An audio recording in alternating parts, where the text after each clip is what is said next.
It's the Orioles on Masson, and look at this. It is a beautiful evening here at the ballpark. The Storm's passing through, and in the middle game of this three-game set, Toronto and the Orioles wrapping up the regular season against one another. And a special night at the ballpark, recognizing the 40th anniversary of the National Federation of the Blind's move of their national headquarters to Baltimore. Tonight, in Braille, you have the alphabet card handed out to everybody. You've got the players with the numbers and their last names also in Braille. And tonight we'll be talking with some of the people who are involved in that National Association here in Baltimore. Hi, everybody. I'm Gary Thorne. Great to have you with us tonight as the Orioles try not to set another record. They tied for most losses in Orioles history in the ballgame last night. Nobody wants to be a part of that ballgame where you end up going beyond it. It's going to happen at some point. The Orioles aren't going to run the table here at the end of this year, but they'd rather not do it here tonight, and especially not at home.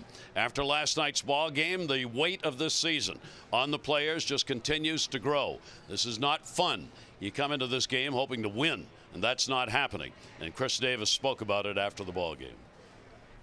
It's frustrating, to say the least. Once we hit 100, it was just kind of like, I don't know. I mean, I honestly didn't. I had no words for it. It was embarrassing. It was frustrating. It's one of those things you never want to be associated with, but at the same time, you gotta learn how to turn the page and start somewhere. And why not start now? I mean, I'm not sure where we're headed, but at some point you just gotta change it up, I guess. Well, obviously very frustrating in the Oriole dugout right now. I know Caleb Joseph had some words as well.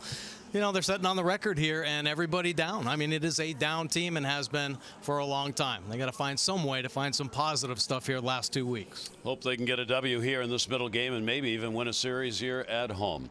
In honor of what's going on this evening, Carlos Alberto Ibe and our national anthem.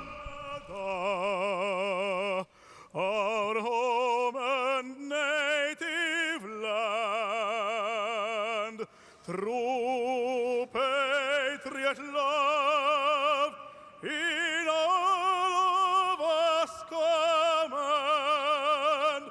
car ton bras s'est porté l'épée, il s'est porté la croix. Ton histoire est une épopée des plus brillants exploits. God keep our land glorious and free. Protégera des foyers et nos droits. Au Canada, we stand on guard for thee.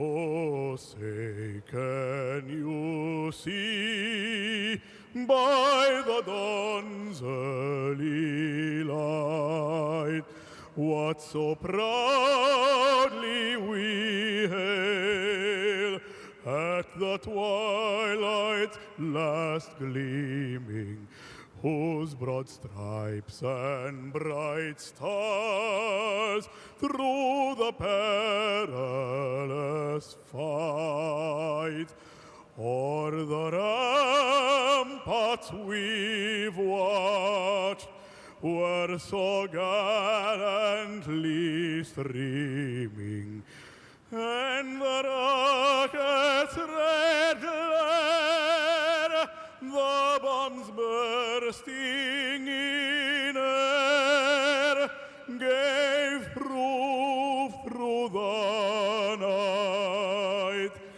that our flag was still there.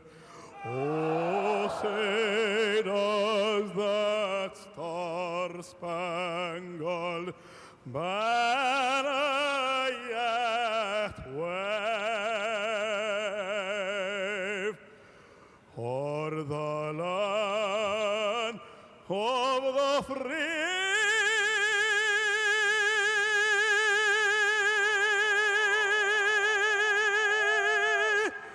And the home of the brave. That was Carlos Alberto Bay. Accompanied, he's a great concert pianist and singer, blind since birth, performing the national anthems here in the ball game tonight. Part of our 40th anniversary of the National Federation of the Blind here. And prior, we saw the first pitch delivered by Mark Riccobono. He's the president of the National Federation of the Blind, throwing out the first pitch prior to the ball game tonight. And it is a glorious evening here at the ballpark. Orioles baseball on Masson is brought to you by Southwest. Low fares with nothing to hide. That's transparency. Take a look at our game time temperature, brought to you by BGE Home. We know more, we do more. It is 80 degrees. Lots of blue sky now after a day of showers, rain, thunderstorms. And the humidity's dropped down to 68%. It's been in the 90s since last night. Let's take a look at the starting lineup in the ball game for Toronto with all the players around. These teams changing lineups every day. McKinney, Gurriel, Smoke, Grishik, Tellez, Diaz, Smith Jr., Devin Travis, and Reese McGuire will be behind the plate. For Diaz this season after the All-Star break, especially the long ball with the 10 home runs and a good average. Yeah, let's take a look at Dylan Bundy's pitch arsenal this season. He's got them all, but the slider, obviously his best plus pitch. He had 8 punch outs in his last start, one of his better outings here as of late, and 7 of those punch outs were on that slider. Beautiful finish on the pitch, commanded the fastball much better in his last outing, went 6 strong innings, only 2 runs crossing the plate. Up and down year, mostly down for Dylan Bundy, unfortunately. You see that 5.48 earned run average, more hits than innings pitched, and more home runs than he'd like to give up. 38 on the year, and to try to keep this Blue Jays team in the park. They just went over 200 home runs for the season. They popped 3 out last night. Bundy looking to try to have back-to-back quality starts here tonight. And the Orioles looking to get a win against the ball club they are 4-13 against in this Toronto team. Dylan Bundy this year is 0-2 against them himself. He won his first 3 decisions against Toronto in his career, and then took a loss in a 7-1 game. The first one that he opened up in, had a no decision in an 8-7 ball game, and then lost his last start to them 7-2. And the pitch will be taken up for a ball. Here is Billy McKinney, their leadoff batter. McKinney had an 0-for in the ball game last night. Not a lot of hits for either team. Toronto 5 runs, 6 hits. The Orioles no runs on 3 hits in last night's game. Kenny will take the floater up and away. He has faced Dylan Bundy in the games this year, 1 for 2. You know, one thing Bundy's got to do is try to have a clean first inning. Been a problem spot for most of the Oriole pitchers, but for Dylan Bundy, 23 first inning runs, and seems like this team's been starting behind all year long. That one will be fouled off hard. McKinney got a good cut on that one, and right away David Rackley's in the game. The home plate umpire took that one off the mask. Yeah, completely exposed right here. Joseph setting up on that outside corner, so he's giving up the whole body. And take a look, fastball up and in. The only thing stopping it from the backstop is his face mask. You saw him got knocked back on his heels a little bit.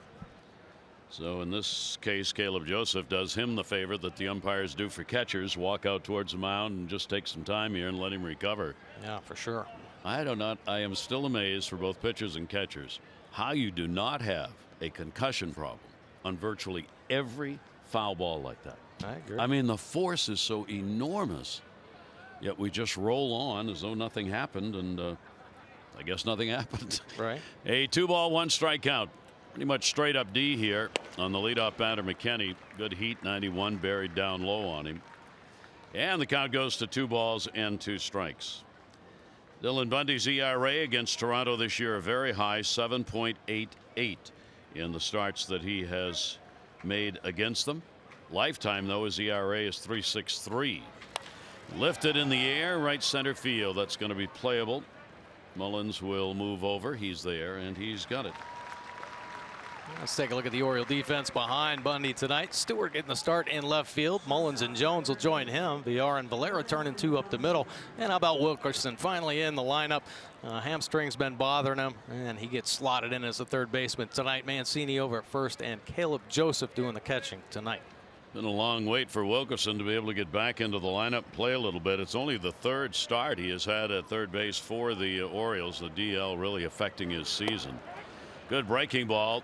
That one jelly-legged him, and it's in there for a strike. Gurriel, their young shortstop, facing Bundy for the first time. 1 for 4 in the ball game last night. Lourdes Gurriel, the big swing and a miss. He's an on-base guy for this team. On base 33 of the last 27 starts, and he has piled up an inordinate number of hits for a young player. 0-2 delivery on the way, and Bundy makes quick work of that. Oh, wow. That was pretty impressive right there by Dylan Bundy. 3 different pitches to get Gurriel. This last one, the nasty slider. I mean, the bottom just dropping out of it. Take a look. It shows itself all over the dish, and that's about as hard as a drop as you're going to see on a slider. And Bundy's secondary pitch showing up again. The shift will be put on against Smoke. 3-game hit streak for the switch hitter. He's DHing in the ball game. He goes after the first pitch, drives it out to left. Stewart is there. He'll come in. He'll get called off. Ball drifted a little bit, so Mullins gets the ball in right center, gets the ball in left center. I am the center fielder, and get out of my way. 1-2-3.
Like Showalter, a game in Philadelphia.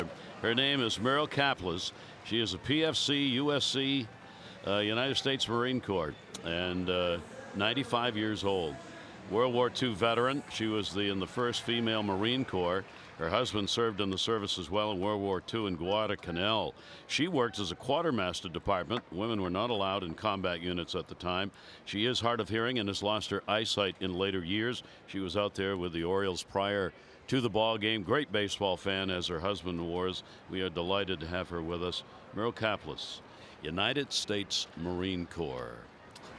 And the pitch will be taken down low. Lineup brought to you by Southwest. Low fares, nothing to hide. That's transparency. Mullins, Villar, and Jones. Mancini, Davis, and Valera. Stewart, Wilkerson, and Joseph. And Cedric Mullins will take the pitch for a strike. Take a look at Aaron Sanchez. His pitch arsenal, the 2-seam fastball, really his power pitch, and for years, ever since he's been in the big leagues, one of the higher ground ball percentages in the game. Take a look at the rest of his numbers. This will be his 20th start. 4.90 earned run average for Sanchez. 85 punch outs, 102 hits on the year. It has been a frustrating year for Mr. Sanchez. One time the ace of probably the best rotation in the game, but a lot of injuries set the Blue Jays back, and of course age caught up with some of their players, so they are now in the big rebuild. Sanchez lost 10 or 11 starts because of the DL he had to go on. Does have a 1-0 record against the Orioles this year. Mullen drives it hard, right center field. Grichuk going back, and goodbye home run. Something the Orioles can expect in future years. Lead-off home runs from Cedric Mullins. He delivers one, and the Orioles have a 1-0 lead. Boy, what a swing. A great swing. The table setter. Boy, it seems like as he goes, so goes the Orioles as of late. And beautiful swing, picking up his 4th home run. So Cedric Mullins, the big blow to start the ball game, a leadoff homer, and he is in that mode of leadoff hitters as someone who can do that. I mean, he's got the power, as you saw right there. I mean, that's to the deep part of the ballpark. Here's VR, and that is in there for his strike. He's got a great line drive swing, but you make a mistake and elevate it. You see him come chopping down through that baseball. That's a backspun home run right there. So he's looking to slap a double through the gap, and we've seen that from Mullins. But he catches it on the bat the right way, and it's going to jump out of the ballpark. Always take the lead. So Cedric Mullins, the 4th home run, his 9th RBI of the year, and a very happy fan out there who picked up a baseball to take home. For Mullins, that is his 1st home run here in his home ballpark. It is the 2nd leadoff home run that he has had this season. The Orioles have a combined 5 leadoff homers on the year. BR with a 2-1, and the pitch will be taken down low. For Sanchez, just the 11th home run he has given up, because as Mike said, he's a pronounced ground ball pitcher. So generally trying to lift his pitches is not easy. But Mullins, as good hitters will do, you make a mistake, as Mike said, get it up. Made him pay. VR will go to short with this one. Gurriel's got it, running throw over, and the out recorded. Oh, nice running play right there. Take a look at the Blue Jay defense behind Sanchez. Smith Jr. getting the start in left field. Grichuk in center. McKinney over in right field. Gurriel Jr. Nice play on the slow roller there. Travis at second base. Diaz and Tellez on the corners, with McGuire doing the catching. That'll bring up Adam Jones. A lot of at-bats against the veteran Sanchez. Jones has gone 3 for 31 against him, with 1 home run. Had the offer in the ball game last night. But Adam having a real good so-called second half of the season, which is actually, of course, a little less than that. But we do it from the All-Star break on in baseball, and he's hit .302 since that break. He got one up high. That'll be foul back and out of play as well. Now, typically Sanchez will pop his 4-seam fastball up to the top of the zone, but here in the early going, he's made some mistakes with the 2-seamer. Mullins already popping him out with an elevated 2-seam fastball, and Jones with a healthy cut there. Sanchez is 26 years old. ERA against the Orioles this year, 1.88. 1-1 delivery on the way. That'll be taken inside. And there's the nasty sinker. And take a look at these numbers here. 2017, big time setback with a blister on the finger. He only started 8 games. That's why that ground ball percentage down. He had to try to learn a different way to throw, kind of manipulating through, and ground ball percentage down. But typically you see him up in 60%. 2014, that's a ridiculous number. That's almost Zach Britton-esque right there at 66.7. And this year some injuries have set him back as well. A lot of it with the finger problem. I mean, he had that blister that set him back all year long, and I think he's still trying to work with the proper technique, at least the release point, so he doesn't aggravate the finger again. 60-day DL because of that index finger, and did not get back till August 25. So he didn't have a start from June 21 to August 25. Adam Jones going to get a base hit up the middle, so Adam will keep the inning going. Adams' 4th hit lifetime off Sanchez. So the Orioles' first 3 hitters, a home run, a single, and an out recorded. Well, another good swing here, and when a sinker baller elevates, it typically flattens out, and this one up around the belt, and it stayed flat. More lateral movement on that sinker. He gets it down below the belt. You're going to see the sink and more ground balls. So Adam on with a single for Trey Mancini. Mancini batting cleanup in the order tonight. Mancini had an 0 for 3 in the ball game last night. He'll take the pitch up and in. Sanchez had a no-hitter against the Orioles. First time he faced them back on April 10. Took a no-hitter into the 8th inning. Would end up giving up only a run on 3 hits in 8 innings and won it in a 2-1 game. He had another 6 1/3 inning outing against the Orioles in June. That ball's going to go to short. Uriel will go back to get it. Mancini is retired, and Adam will go back to first base. And there are 2 down. Sanchez trying to settle it in here. Second outing against the Orioles. He gave up 2 runs, 6 hits, and 6 1/3. So he's pitched well against the Orioles coming into this ball game this year. And lifetime a 6-3 record, 12 previous starts with a 3.87 earned run average. Chris Davis, he'll go after the first pitch. There's your shift put on against him. StatCast AI powered by AWS. Yeah, for a second I think Diaz thinking about coming in on the grass. Maybe take away the bunt, but with the 2 outs he's pushed back and give himself some range covering that whole left side. Adam is a running fool these days, and he is out. Got him on the back. Let's see if Adam argues that. He does not. So that means there'll be no review. So he is caught stealing. Orioles get the leadoff home run though from Cedric Mullins. This is home run number 4 in the year and his first leadoff homer here at Camden Yards. For what should be a most interesting career with those numbers. Orioles lead it 1-0.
Advantage up at the Rogers Center where the Orioles could not win a game this year. 0-10.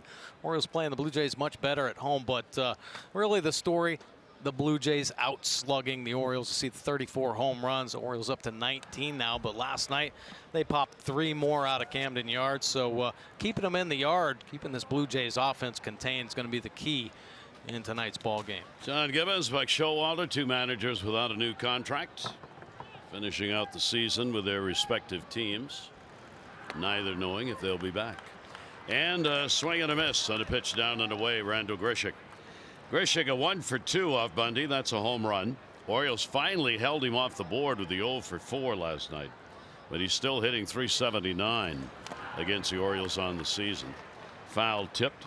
5 homers, 11 RBIs for Grichuk against Oriole pitching. Toronto coming in 68 wins, 68-82. The Orioles 43-107 on the year. Dylan Bundy after victory number 9. 0-2 pitch, and that will be foul back. A nice job right there, working his 4-seam fastball up to the top. Now Dylan Bundy at one time had a 100-mile-an-hour fastball. Some injuries over the years. Of course, that's dropped down a little bit. This year he's been working with a fastball in the low 90s. So you better be able to locate, and at times some problems leaving it on the middle of the plate. Pops that one up first base side. It is playable in foul territory. Calise comes on to get it and does, and Grishik is retired. I'll tell you what, Dylan Bundy had it working in his last outing. A beautiful start against a very good offense. See Chapman right there going down on the tough slider. One of Bundy's best nights, commanding the slider, but he worked it off his fastball as well. See there, locked him up on the inside corner. Every time he needed to punch out, though, he was going to that slide ball, and he wasn't missing with it. Man, just burying it down in the dirt. No walks in his last start. The start prior to that had 5 walks. So command, such a big issue for Dylan Bundy. Last start, spotting the fastball and the slider, off to a good start right now. Tellez at the plate, a first baseman, a 4-game hit streak, 1 for 3, delivered the long ball in the game last night. 0-1 pitch to him. Breaking ball will be taken down low. Like the power Toronto does of this first baseman. He's got a real shot to have some playing time here in the future for this Toronto team rebuilding. They've got some real good young players.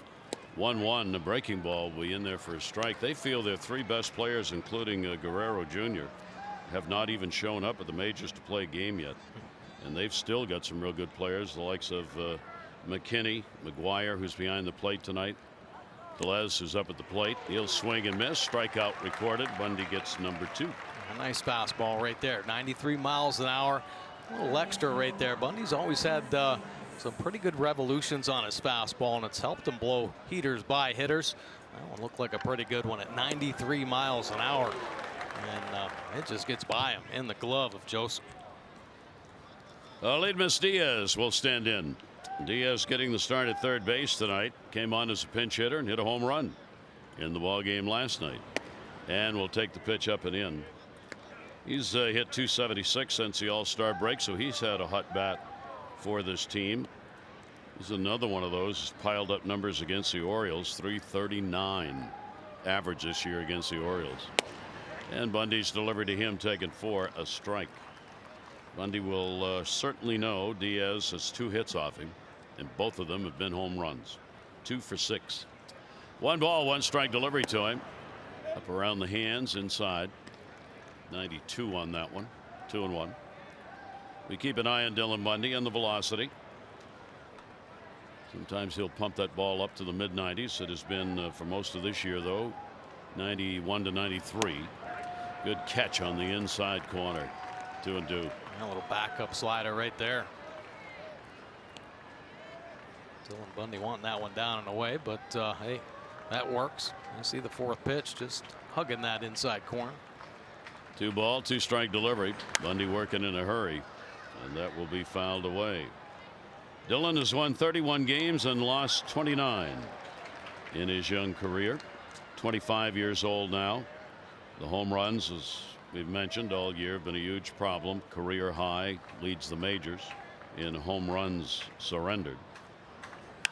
That ball up in the air to left, had to pull the hands in a little bit, came off the fists. Stewart will get underneath it and will put it away. Bundy retires the first 6 Jays hitters.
Celebrating the birthday of the United States Air Force, being brought to you by DynCorp International.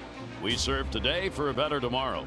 And by Navy Federal Credit Union, proudly serving the armed forces, veterans, and their families for over 80 years, federally insured by NCUA.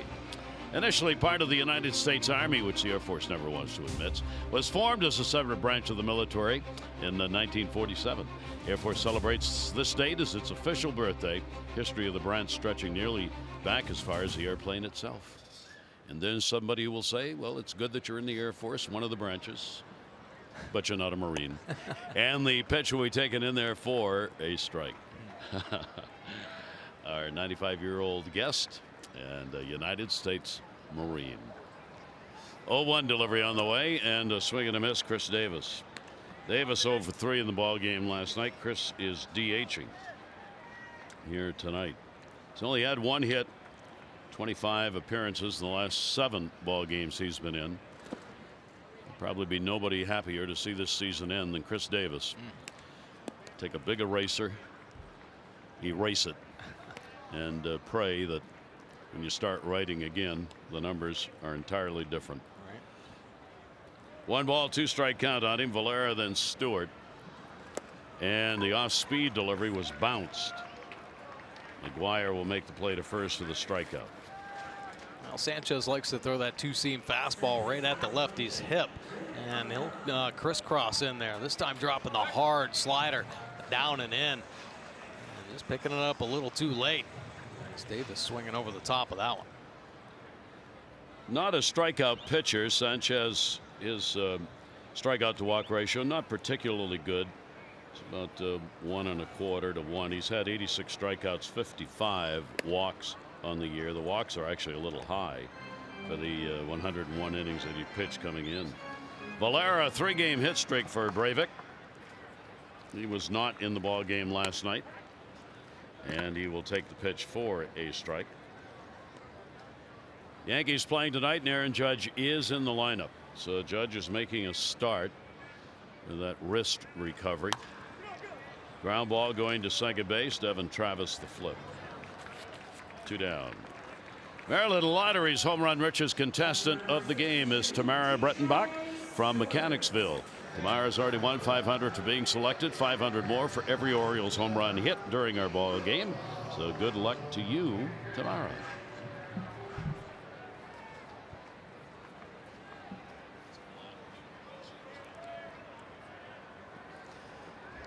Two down, nobody on, and here is Stewart. DJ Stewart will take the pitch for a strike. Start in left field. 4th time he has made a start in left for the Orioles. It's a lucky 13. It's always been my favorite number. He's 0 for 13 in 5 games, so he's going to get a hit. End it right here. Get that number 1 up there and get on with it. 1 ball, 1 strike count. Sanchez delivers to him. Breaking ball that's going to be in the dirt. Shift is on. Obviously only 13 games, only 13 at bats to majors. All the teams using scouting reports from all the minor league activities. So you not only have scouting reports here, but everywhere, professional baseball, and even in the colleges. Yeah, and there is so much turnover now that you probably ask about 10 players in the Blue Jays dugout, and they've seen Stewart, yeah, you know, playing through the minor leagues, and that adds to obviously the scouting. Yeah, boy, that's the truth. Both these teams, a lot of players who were not here at the beginning of the year. 3-1 delivery on the way, and well, you won't get a hit this time. He's going to have to take the walk. It comes with 2 down. Which is something he's known for. Good on base percentage. Nothing wrong with that. So Wilkerson back in the lineup for the Orioles. It has been a while for Steve Wilkerson. He's been in the ball club for a couple of days. Came up recalled officially on the 5th. DL with the left oblique strain. So his playing time has been limited. 263. Just 27 minor league games. He'll go to short. Gurriel will go to Travis. No runs, no hits, no errors, and 1 left on base. Happy birthday to the United States Air Force. Thank you for all your service and all your sacrifice that you do for our country. Thank you.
Bundy, big-time strikeout pitcher, almost up to 10 per 9 innings, 9.58. He had 8 punch-outs in his last start, but the home runs per 9 innings, and not too many pitchers do that. Last year, Tanaka for the Yankees, believe it or not, did it.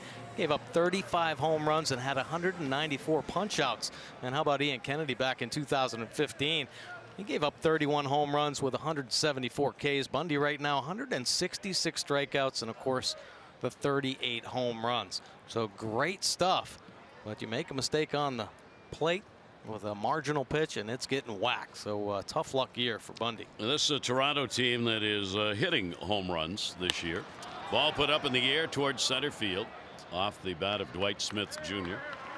He is retired. Cedric Mullins goes back to get it, and as was true last night, both these teams are in a hurry to go home. These at bats are first pitch swings. Team gets a run early and gets ahead, you got a pretty good chance to win this ball game. Here is Devin Travis. Travis getting the start at second base. Not had a lot of success against Dylan Bundy. He is 1 for 11, batting in the number 8 spot, and the pitch will be taken for a strike on the outside corner. 282 in the month of September for Travis. A couple of home runs against the Orioles on the year, and he'll get a base hit into right field. So he got one up, just went with it, and there is the first hit and base runner for Toronto. Now the Orioles invite fans to step into the ring and enjoy WWE Birdland Mania Oriole Park tomorrow. The O's host the Toronto Blue Jays, and the special WWE ticket package includes a Birdland Mania bobblehead and game ticket. For tickets, go to Orioles.com/WWE. And they'll bring McGuire to the plate. This is their young catcher we were talking about, Reese McGuire. They really like him. Big strong arm behind the plate, good numbers, pitch taken away. Right now, if you had a guess on this Toronto team, their tandem would be McGuire and Jensen behind the plate next season. Two young catchers. Sometimes is pretty risky, but in a rebuild, you want to see your younger players, and of course we've seen Jensen hit a home run in last night's ball game, and already McGuire a thrown out base stealer. That'll go to center. Cedric Mullins. Runners tagging, gonna go. Mullins gonna throw. They may have him. Almost. That was close. Challenged the arm. Devin Travis will go to second base, all the way from the warning track that time. A one hopper to second. Well, nice play by Mullins. Actually, the awareness to get it in and out of the glove. VR maybe a better job hanging tight on second base, because I think if he gloves this, he's out. He's kind of anticipating that short hop, and he goes out there and kind of flashes at it. I just think he could have got himself in a better position, maybe even settling on the infield side of second base to get that big hop and slap it on him. Well, that was a heck of a throw. Throw over to first as they're challenging the tag up. I didn't even see a ruling. I don't know if Dylan did it right or not. You got to step on the rubber, then you got to step off, then you got to throw in order to get a call. If you don't do that, the umpire won't respond. And that time there was no response at first base. So I don't know. Larry Vanover, the crew chief over there. And the pitch will be taken for a ball. So a runner at second base. Orioles have the 1-0 lead on the Mullins leadoff homer. McKinney gets the opportunity, flied out to center his first time up. Just 1 for 2 in the ball game last night with runners in scoring position. Neither team many base runners last night. McKinney desperately trying to get out of the big offer. He is 0 for his last 19 at the plate. You see the struggles there with runners in scoring position. Just the 143. 2-0 count. He's had a good season with Toronto, hitting .277 in 25 games. Coming over from the Yankees. 2-0 delivery on the way, and he'll take that to second base. Big hop. Valera go over to first. That'll do it. No runs, 1 hit, no errors, and 1 left on base. We go to the bottom of the third, and the Orioles are up 1-0.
by University of Maryland University College.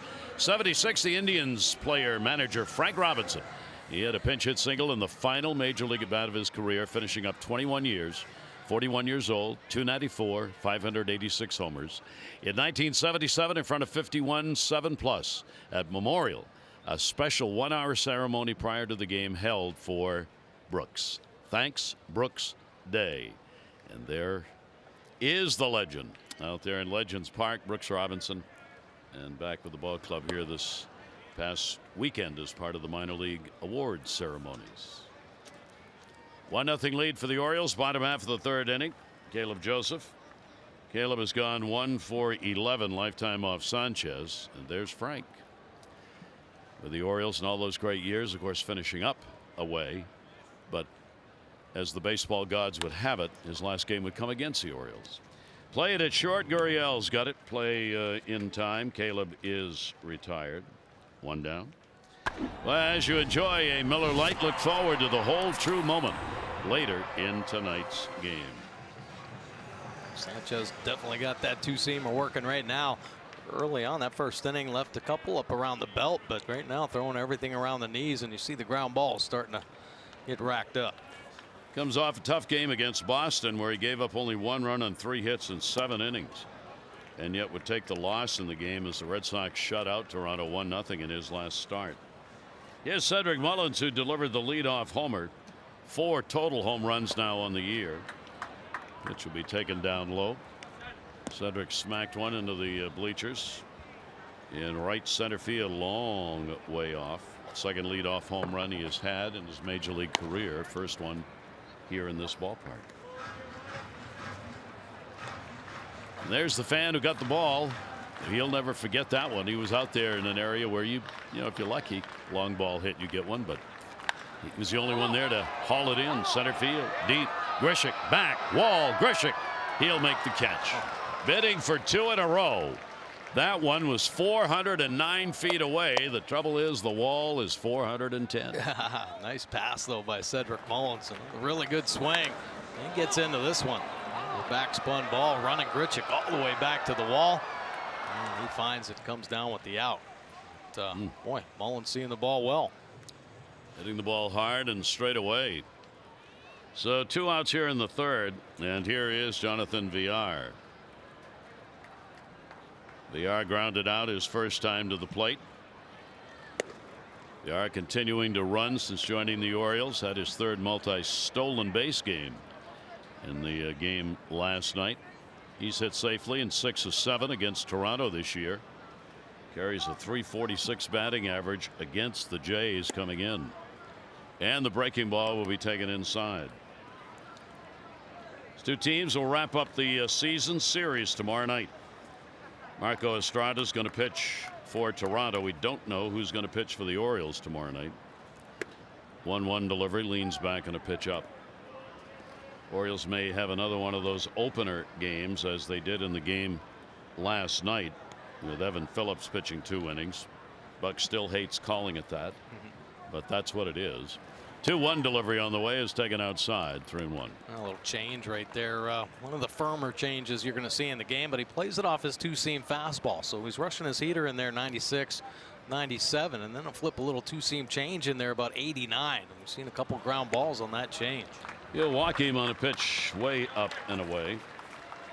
So Villar is on. Second walk surrendered. Yeah, take a look at Aaron Sanchez this season. First 3 innings, he's been tough. 295. Opponent's 231 with runners in scoring position, and then something happens at the command falls apart because he's had problems this year with his walk rate, almost up to 5 walks per 9 innings. You catch him the 4th inning on 7.24 earned run average. Opponent hitting up over 314, so obviously more mistakes on the plate. That sinker just not sinking as much as the innings go by. 2 down, runner on. Will Villar take off here? Adam Jones, base hit his first time up. Ground ball to third, and that will be fouled. We said multi-stolen base game last night for him. Oh, he's got some good speed, and he gets some good jumps out there. Very aggressive base stealer right here. Just walks his way to third base, uncontested right there. His 3rd multi-stolen base game of the season. He's got 14 stolen bases in his 16 attempts since coming over to the Orioles, and how about 30 or 28 stolen bases on the year? That's a good number. Adam Jones, he got caught stealing after he got on base in the first inning. First time he's been caught this year. Pitch will be taken down low for a ball. Adam is now 7 out of 8 in stealing bases. And the 284 Mr. Consistency average. Runner at first, 2 down, 1 ball, 1 strike count. Outfield will shade a bit to right. 1-1 delivery on the way. Pitch down and in. Tried to put the paddle on that one as a good cricket player would, but he had a bat. 1-2. Yeah, the change there. And that little two-seam change dropping a little bit more than Adam Jones anticipated. You see, just bouncing off the top of the plate on the pitch cast. I always talk about the pace of games in baseball and the length of them. How about in cricket where they go on for weeks? Same game. Be great. Right. Ball's going to get away, but it hit VR and he's down. So VR on the toss over would have had an extra base on that, but it caught him on the backside. I'll take a look. Always challenging the pitcher. He gets out as far as anybody, and they're a little lean, and you see it catches him right off the back of the, catches that right lat. First base umpire is going to give him a moment here. Larry Vanover asking for the timeout. VR says he's okay. And of course, the best base stealers probably go right now. I was just going to say that. For all base stealers who like to deke out pitchers, watch him run. Yeah. 1 ball, 2 strike count on Adam. There he goes. And the ball will be fouled off down the right field side. Man, he had a huge jump. He had a huge lead. So we got 2 vying for the Deke Trophy of the series. Gurriel, who dropped the ball last night at shortstop to get a double play. Right. And now VR, who clearly was so hurt in the back that he could only run fast.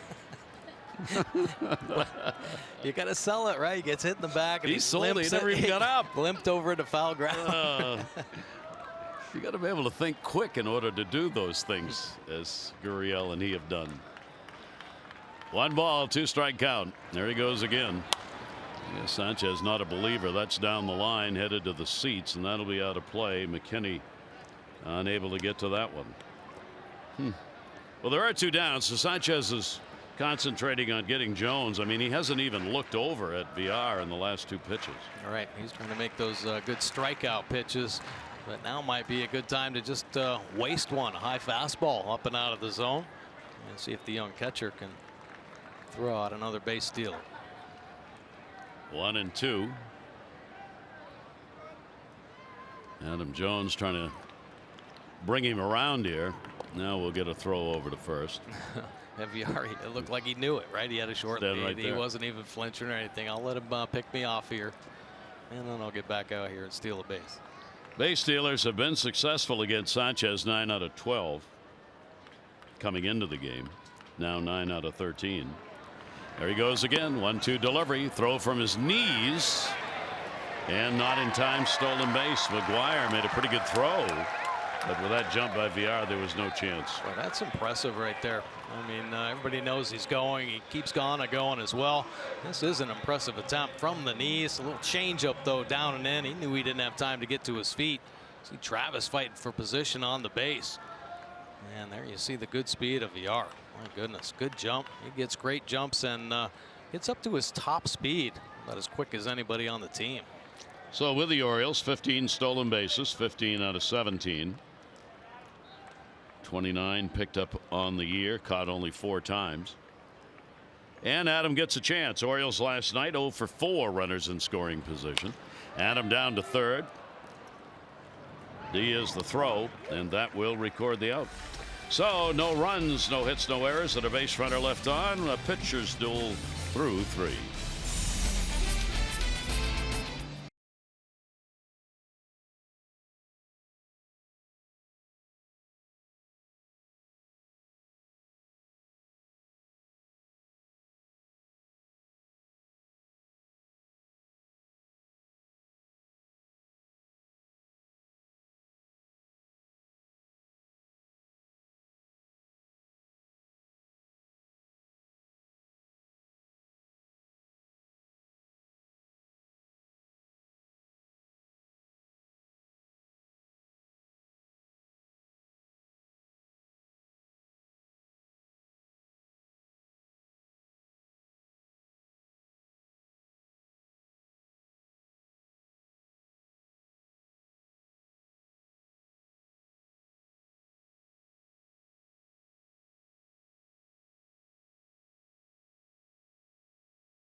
Is brought to you by the all-wheel drive RAV4. Toyota, what drives you?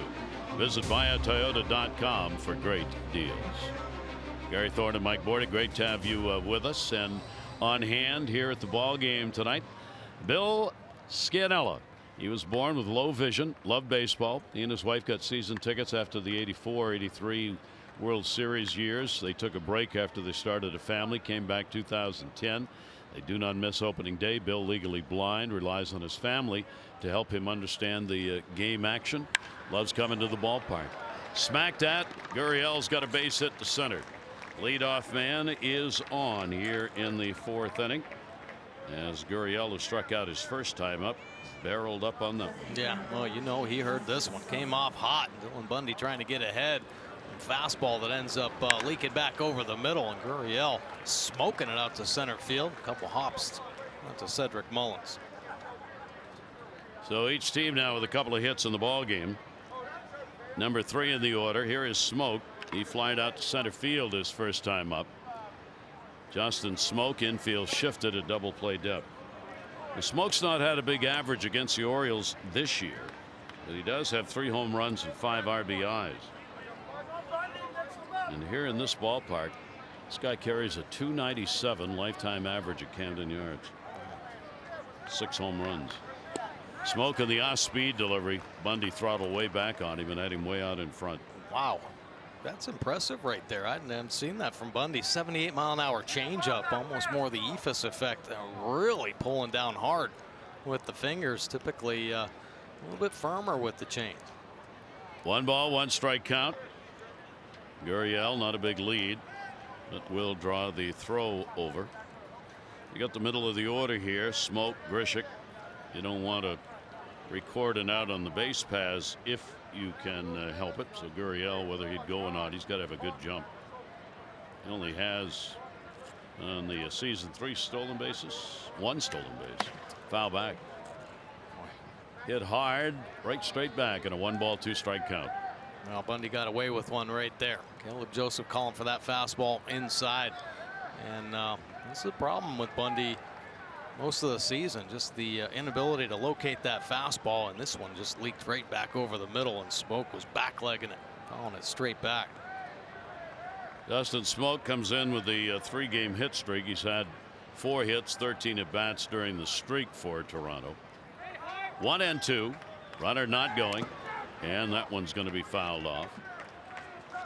For a power hitter, Smoke has put up a pretty good on-base percentage because he draws a lot of walks. He is 6th in the American League in free passes. You don't get a lot of these guys who are known as power hitters who are willing to take those free passes. He is willing to do so. 1-2. Runner stays, and he's down to 81 on the strikeout offering. Yeah, another good changeup from Dylan Bundy. A pitch that he's had problems with, some inconsistencies with. Nice to see him double up a couple times here with the change. He swing and misses on the changeup to Smoke. This one dangerous height, but takes so much off. 81 miles an hour. Able to get strike 3 and the first out. So 1 away, and Randall Grishik stands in. Grishik popped out his first at bat, so he's not had a hit in his first 5 in this series. He'll take a breaking ball that'll hit the outside corner for a strike. Orioles with a lead, getting the leadoff homer from Cedric Mullins, his 4th of the year. 1 run, 2 hits for the Orioles, 1 run, no runs, and 2 hits for the Jays. O's have left a couple, 1 left on by Toronto. Runner goes, throw down. They should have him by a mile. Tag put on, and they didn't get him.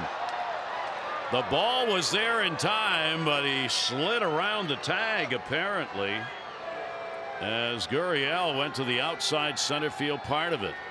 Boy, like he got him there. Take a look, throw up the line. Oh yeah, that's all over the shoulder. Oh yeah, nice job. Valera had to go up the line a little bit, help Caleb Joseph. Got up a little too far, but able to reach back and catch that jersey and the leg. So I think this one's going to get overturned. They will. Buck Showalter will challenge. Larry Vanover, the crew chief, will come in with Jason Visconti, who is the umpire. So there's the second out, and then there's the third out right there. A nice play. I'll tell you, Oriole infielders have been doing a nice job here lately. Tim Beckham helping Caleb Joseph out with a few really nice tags a couple nights ago. And right there, Valera helping him out as well. Caleb Joseph's been on a nice little roll. Throwing out his last 4 base stealers. These are some base stealers indeed. Some of the faster guys in the league. There you see throwing out Engel and Beckham going up the line, much like Valera did right there. 3 caught stealings. He came into that game at 31%, jumped it up to 35, and now it's going a little higher. So 4 in a row have been caught stealing by Caleb as the call is reversed. And the leadoff single is wiped out as Gurriel's taken out trying to steal second base, and there are 2 down, nobody on. Caleb giving credit to the pitchers after the last 3 throwouts he had, as he is humbly to do, saying that they have really improved this year in holding runners on and in getting the ball to the plate quicker. And that is all true, but take nothing away from Caleb, because he's still got to get up there with that quick up and quick throw, and he's done it. Breaking ball, and Bundy will get a strikeout. 4 Ks for him. No runs on 1 hit, no errors, nobody left. He faces only 3 here in the 4th inning.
Oriole Park.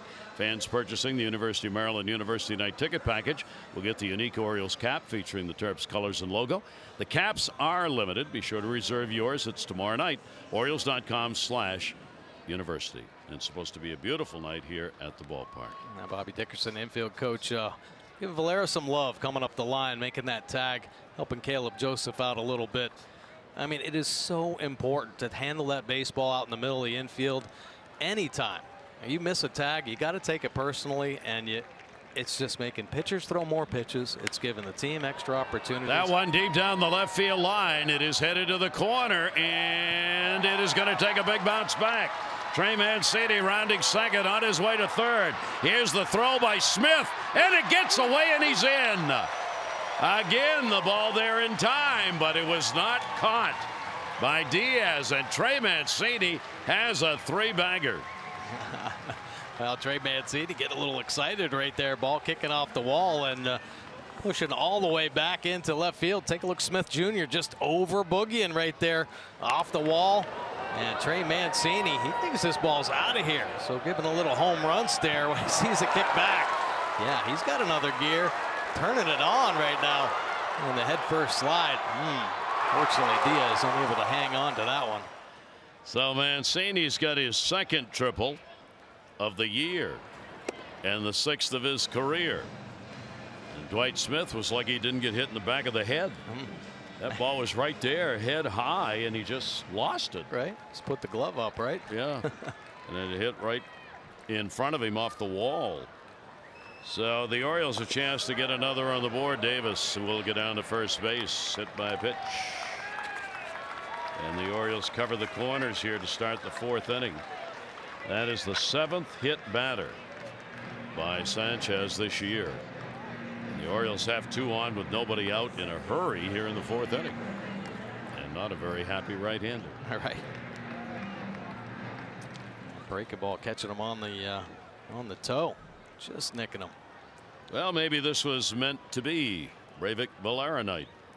He's made the outstanding play on the tag at second base. Now an opportunity to pick up an RBI after grounding out his first time up.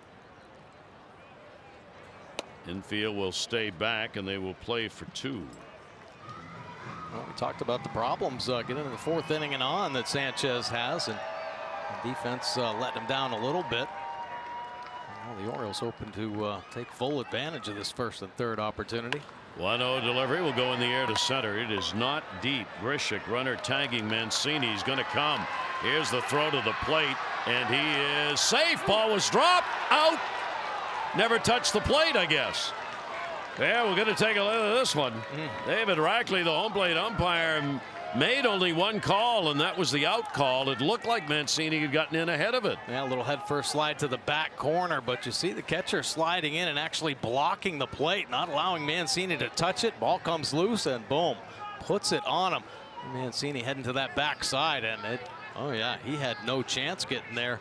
Be surprised if Buck asked to review that maybe, but you know, if a catcher has the ball, he is allowed to come in and block the plate. Yes, once he's got the ball. We talked about that the other night. You can block the plate once you have the ball. Now the Orioles trying to make a decision, and the decision here is, what do you challenge? And you have to be specific. Are you going to challenge the call, or are you going to challenge the block the plate rule? Oh, maybe the hand, maybe. Look at that left hand. Huh. There's a little space in there that he kind of stuck his hand in. And then he dropped the ball, so if he got his hand in, he's safe. Yeah. Yeah. See, the ball's free. Oh, yeah. I like it. So let's see what the challenge is. That's what Buck was trying to figure out. And that's what Larry Vanover, the crew chief, wanted to know. So Vanover's on the left there. The crew chief, home plate umpire David Rackley, made the call. We were talking the other day, too, about how many players slide head first. Fortunately, Mancini goes in feet first here, and he's able to reach in there. There's a hole for sure, and you got to believe he's dragging it back across the plate, and then the ball's out of the glove.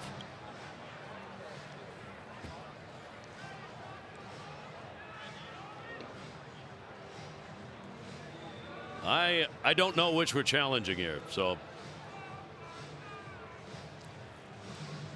Buck had to make a decision on one or the other, and then if you make the challenge, they can look at the whole play.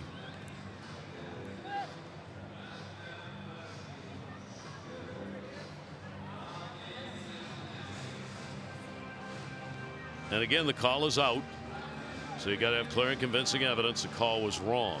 Is there enough? Oh, yeah. Oh, yes, it is. Right, what a great shot there. And then the ball's dropped. Never had possession of the ball. Nice. Nicely done by Trey. What an adventure he just had running around the bases. So Valera hoping to pick up a sac fly and an RBI, and he's safe. So the challenge works. And the Orioles get their second run, and Valera will get an RBI.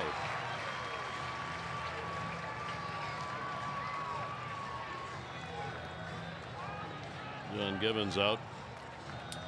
I'm sure asking about, all right, what was the call? Was it a block the plate or not? And nope. It was just a plain safe call because the ball was never held by the catcher. Yeah. So Trey Mancini scores. The Orioles get a 2-0 lead. Minute 40 to take a look at that review. And for Valera, he will pick up the RBI. And the Orioles are indeed on top by a score of 2-0. Valera gets RBI number 4. Runner at first base and 1 out. And the pitch will be fouled off. Stewart with a walk his first time up. Valera's done an amazing job with the runner in scoring position numbers for the Orioles this season. He's really taken advantage of it. He's 7 for 16 And now he's got a sac fly to go along with it. 0-1 count. Sanchez delivery will be in the dirt. McGuire stops. A lot of the younger players, Valera included, start to relax a little bit. He's had a couple nice opportunities with the bat and come through with the Orioles here recently. And of course, when you're feeling more comfortable out in the field, he just made a really nice play. Help Caleb Joseph and get an out at second base. So confidence starting to rise. Pitch will be taken up high. Stewart got to walk his first time up. It's ahead on the count here, 2-1. Chris Davis is the runner at first, being hit by a pitch. Trey Mancini started the inning with a triple, and he has scored. Now Stewart trying to keep the inning going. 2-1 delivery on the way to him, and down the line and out of play. Fans will get one to take home.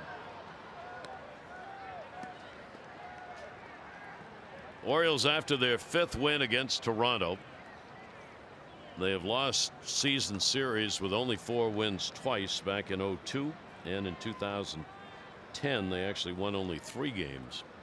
2-2 delivery on the way, and there it is. Hit number 1 at the major league level. Davis on his way to third. He will go in. The ball gets away. Down to second base goes Stewart. Throw to the plate, not in time. Stewart's on his way to third. And that's where he will end up, and the Orioles will get yet another run, I believe, because Stewart's going to go all the way around on a single and errors in his first major league hit. He gets a single and circles the bases to score without assistance. That's a home run in my book. I don't care. Wow, good stuff right there. Finally getting his first knock. A couple good swings here, and this one finding some outfield grass. The fact that he kept his head on a swivel, he watched the ball come into the infield, saw it kick away, and he hustled into second base. Errant throw, and off you go. I mean, some good baseball stuff right there. Some bad baseball stuff on the defensive end for the Blue Jays. Wow. So the single, there's no RBI on that. There'll be an error charged on McKinney in right field on the throw, and an error charged on the pitcher on another throw. There's a beautiful swing on a breaking ball, and look at how he's hustling out of the box. Gets the head on the baseball and doesn't waste any time when he sees that ball kick into the outfield. Sanchez was backing up the play. The ball's going to get away again. There's the play to the plate. Ball gets behind him. He's going to go over. The ball ends up in the dugout, so you get an extra base because it's out of play. So Bobby Digger says, sir, why don't you go right in there and score? All right. So there you go. The plethora of errors. And Stewart's on the board with his first major league hit. Came in his 14th at bat. You're right. See, 13's a lucky number. Fouled off down the line in left, Wilkerson. So the bases are cleared, only 1 down. Orioles on top, 4-0. And a rambunctious 4th inning that has seen a triple, a single, a hit batter, a sac fly, and 2 errors. 2-2 delivery on the way, and that'll be taken inside. Sanchez falling behind in this one, and part of it his own doing on that error he made on the throw to the plate. 3 ball, 2 strike count. He'll get warm-up action in the bullpen. Fernandez, lots of other relievers, of course, available, and he'll walk it. So for Sanchez, the wheels coming off here in the 4th inning of the ball game. Kind of gotten out of hand on him, and they'll have a meeting at the mound to let the bullpen warm up a little bit. Well, the Orioles pushing the envelope a little bit, and you like to see that. Obviously, stolen base attempts. Trey Mancini chugging around, head first dive in the 3rd, and now's when you got to push. You got to find out what you got, what you're made of. And I think a lot of these younger guys really feeding off each other right now. Of course, Cedric Mullins at the top, setting the tone with the home run, but Valera, there's nice to see a big smile right there on Stewart's face, picking up his first major league hit. Caleb Joseph strike on the inside corner. Caleb may have fired it up a little bit. Big comments made after the ball game last night about the ball club and what he didn't like about what he was seeing from the Orioles. 0-1. One of the big worries He felt some of the younger players were learning how to lose, and it didn't seem to bother him very much. That they may have had one of the great professional sports diseases. Just happy to be here. Right. You get that disease, you're dead. It's get here and produce. Runner goes, ground ball. That's going to go to third base. Diaz takes a long look over. Will make the play on Joseph. Wilkerson heads up down to second base. Now there are 2 away. PNC Minor League Insights brought to you by PNC. No better time to act than today. PNC, make today the day. Let's take a look at 26-year-old Jay Flaw. Pretty solid season in Double-A Bowie, flipping out that .277 earned run average in 41 games. And how about the opponent sitting just 155, 6th-round pick back in 2015 out of North Dakota State University. And having himself a strong year. He was named to the Arizona Fall League, so a promising prospect right there. Mullins with 2 down. Runner on at second base. Sanchez delivery will be taken inside. So he's already up to 71 pitches. And a lot of those coming here in this 4th inning. Mullins with a leadoff home run. Andy is flying out to center field. Wilkerson with a walk now at second base. Sanchez delivery will be taken up high for a ball. Bertritska has now joined Fernandez in the bullpen as there. Sanchez may be down to about his final out here if he can get it.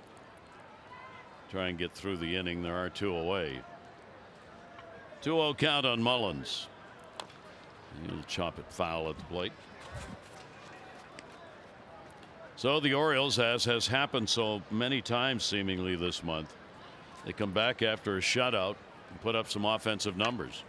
They're averaging only 2.93 runs a game in September, their lowest month of the year in runs.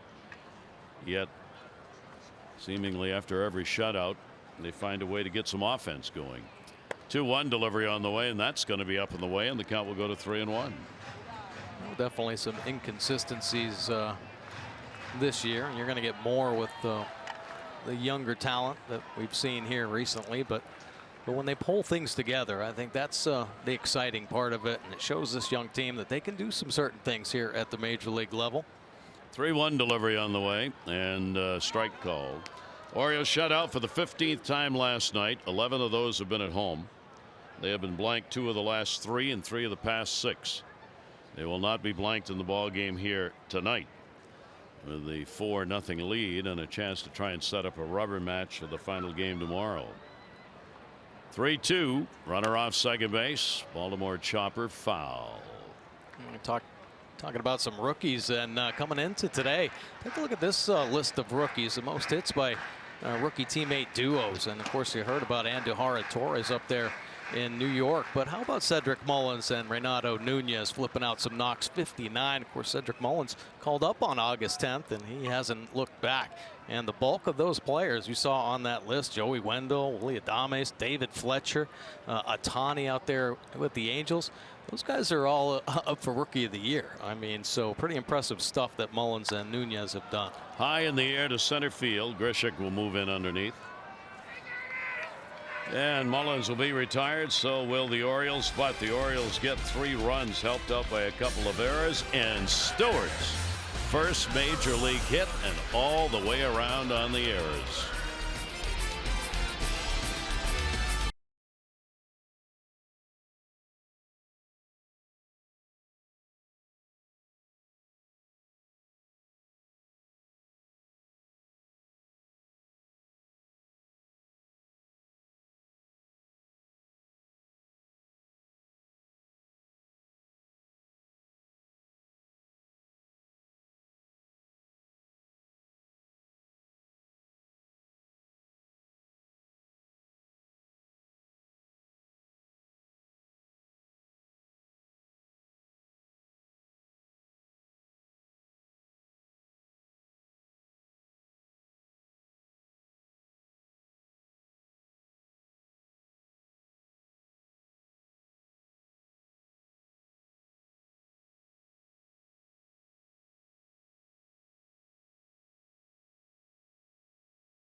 United States Air Force, brought to you by Navy Federal Credit Union. Proudly serving the armed forces, veterans and their families for over 80 years. Federally insured by NCUA. And by DynCorp International, we serve today for a better tomorrow. We air tonight's game on Masson, celebration of the birthday of the United States Air Force. Bellin's delivery will be in their first strike, and we thank all of our armed forces for their dedication in protecting the safety and security of U.S. of A. So the Orioles up 4-0. Only 2 hits for the Jays so far. Feliz with a big swing and a miss. Struck out his first time up. Diaz and then Smith will be due up for Toronto. Dylan Bundy, no walks, 4 strikeouts so far. And the Orioles looking for a long start out of Bundy to rest the bullpen.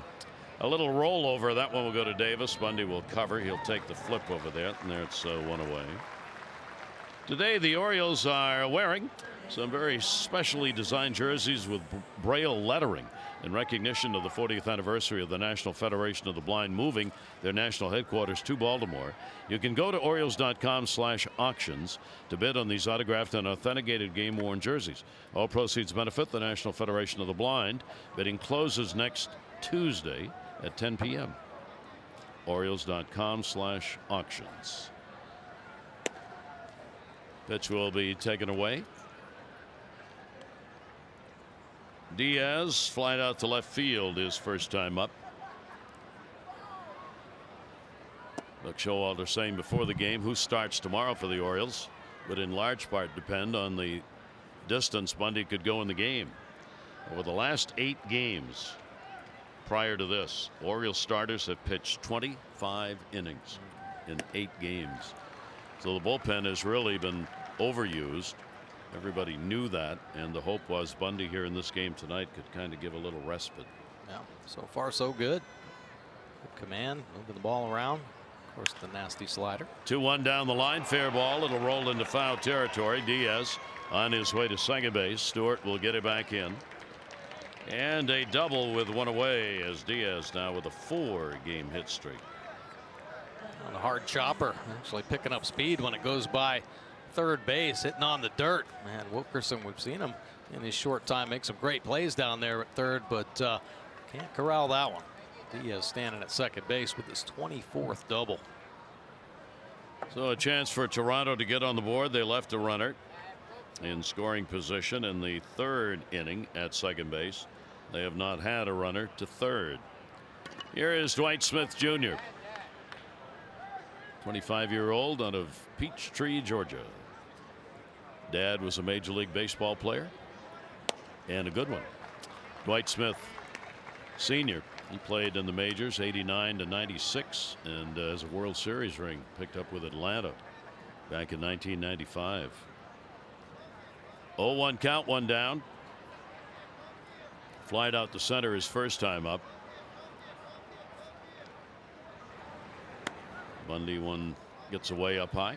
The Blue Jays, you mentioned his dad playing in the big leagues. It seems like a lot of their young talent has that type of bloodline, right? They have talked about Vladimir Guerrero Jr. knocking on the door, put up some incredible numbers in the minor leagues. Dante Bichette's son. Saw him in spring training, and he's one of their top prospects as well. So Al Leiter's son out in the bullpen, he's here. So well, I think in that spring training game that we had against Toronto, I think it was either 5 or 6 sons of former major leaguers all played in a spring training game against the Orioles. Wow. 2-1 delivery on the way to first. That's going to be a base hit. That'll be an RBI for Smith. Diaz will come around to score, played by Adam Jones into second base. A stand-up double by Smith. So back-to-back doubles, and Toronto gets a run, and it's 4-1. Diaz and Smith Jr. going coast to coast. Diaz going down the third base line, and take a look at Smith Jr. hooking one just out of the reach of Trey Mancini down the first base line. But this one gets a little stake on the end. It's over the top of that one, and it hooks down and away. Maybe just caught a piece of Mancini's glove. So with 1 away, another runner on at second base. Diaz scores after picking up the double. And Smith with good speed now on at second base. That's his 8th RBI and his 31st game played. Devin Travis, a base hit, his first time up. Travis will go after it. Mancini will back up. Foul territory. He's got it. Runner fakes the go, but will stay at second base. Travis retired, 2 down. Big pitch right there from Bundy. Getting that quick out. The Blue Jays putting a little pressure on him there, and first pitch slider, which Bundy's been so good about, throwing that first pitch strike. Getting Travis to pop up easily to first base. That'll bring Reese McGuire to the plate. He came over from the Pirates in 16. Francisco Lariano involved in the deal for the right-hander Drew Hutchinson, who went to the Pirates. Called up here in September, AAA all year long. And the catcher will take the pitch up high. He threw out 30% of base stealers at AAA. Number obviously they would like to pick up, because that can only be lower if you don't improve your abilities at the major league level. He's got a runner at second. There are 2 down, a run in. Bundy with a 1-0 delivery. Ground ball to the middle, not hit that hard. Jonathan Villar's throw over to Mancini in time. 1 run, 2 hits, no errors, 1 left on base. Orioles up by 3. Happy birthday to the United States Air Force, and thank you to all the members of the United States military for defending and protecting our freedoms.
The Orioles put pressure on him from the get-go, scattering the 4 hits. Of course, a home run mixed in there, but 3 walks. So the command started to falter there in the 4th. Only 77 pitches thrown, and he's going to give way to the bullpen. Jiffy Lube pitching you a change. Regular oil changes are proven to keep your car on the road longer. Drive in today. Well, Jake Petricka coming out of the Blue Jays bullpen, 36th appearance, a couple wins with a 5.13 earned run average. 30-year-old's got 35 Ks in his 40 and 3rd innings of work, and opponents hitting a lofty 315. Now he's got a power sinker. When it's not sinking, though, it stays flat in the zone. Orioles looking to get him up and keep swinging the bats. A lot of problems physically for Petricka in his career, and again this year he's been called up 4 separate times this year to pitch with the big club from AAA. So the 30-year-old will go to work here as Jonathan Villar stands in. Villar is walked and grounded out. Petricka's delivery grounded to short on a big hop. Gurriel the quick throw. Orioles baseball on MASN brought to you by PNC. Make today the day. And by Nissan. Choose Nissan today for great offers on their most exciting lineup ever. Shop ChooseNissan.com. On away here in the 5th inning, getting ready for Halloween, which I guess really isn't that far away. She's got the shirt on, band to go with it, and it looks like she's had her candy already. Adam Jones, a base hit. Andy is grounded out. Petrishka against the Orioles this year, 2 games, 2 innings, 2 hits. That's it. And an 0-1 count. Orioles 3 runs, only 1 earned in that 4th inning. 0-1 delivery by Petrishka will be grounded foul.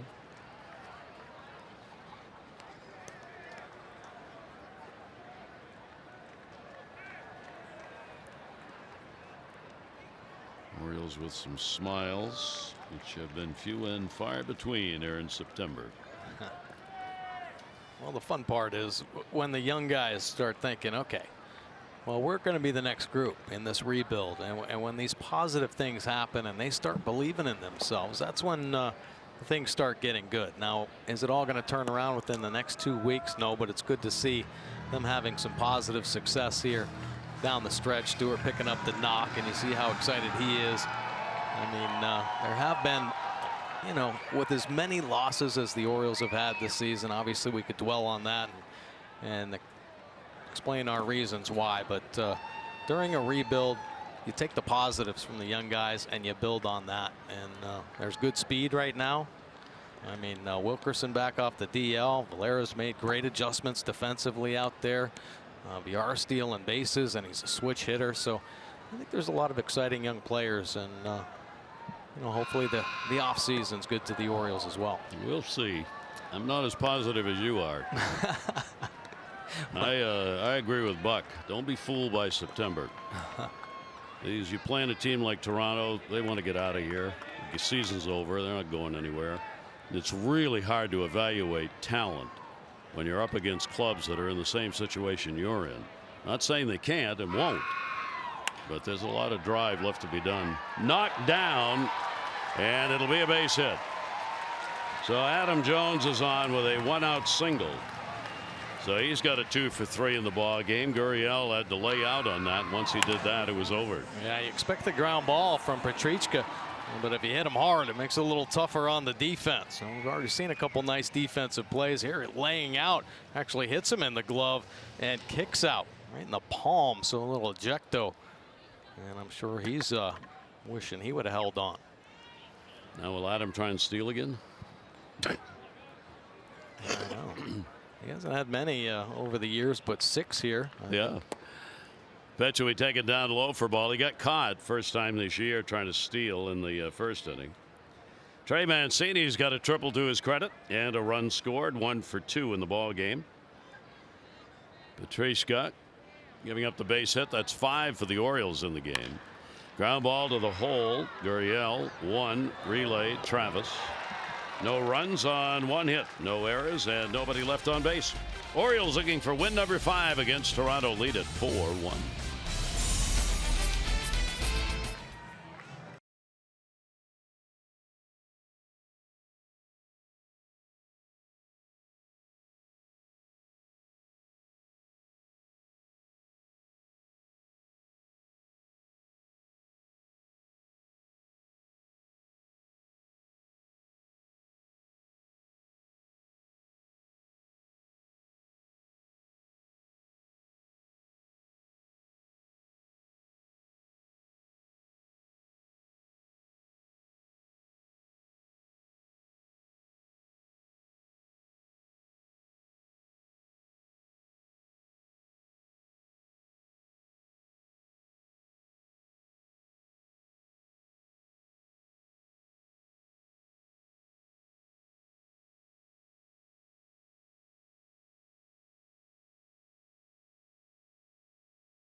Inning starts off with a triple. Yeah, left fielder Smith Jr. missed playing it. Davis gets hit by a pitch, and Valera with the sac fly, but there's a collision at the plate. Ball comes loose, and Mancini safe. How about DJ Stewart picking up his first major league hit? It's a single, and all of a sudden the mistakes start mounting. Ball gets thrown away. Stewart goes to second, then on to third base. Ball kicks into the dugout. Oh yeah, it's a Little League home run for Stewart, not only his first major league hit. Geico, 15 minutes could save you 15% or more on car insurance. Visit geico.com to see how much you could save.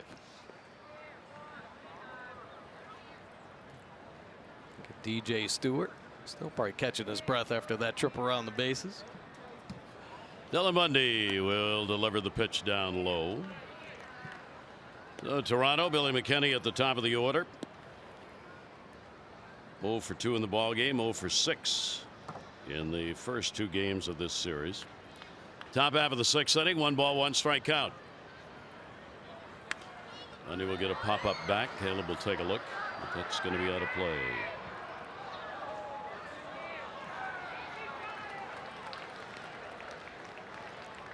Well, one problem spot for Dylan Bundy this year, the lefties. Lefties have been raking Bundy, and I think a big reason why the changeup just hasn't been there. He's thrown a couple real nice ones, actually taken a little bit more off the change, and we've seen a few swing throughs with the pitch. 1-2 will be up high. The left-handers last year against him hit .261. This year they are hitting .320 coming into the ball game, so that's a big difference Mike is talking about. Right-handers almost the same. They were .222 last year, and they're .225 this year, so virtually the exact same number.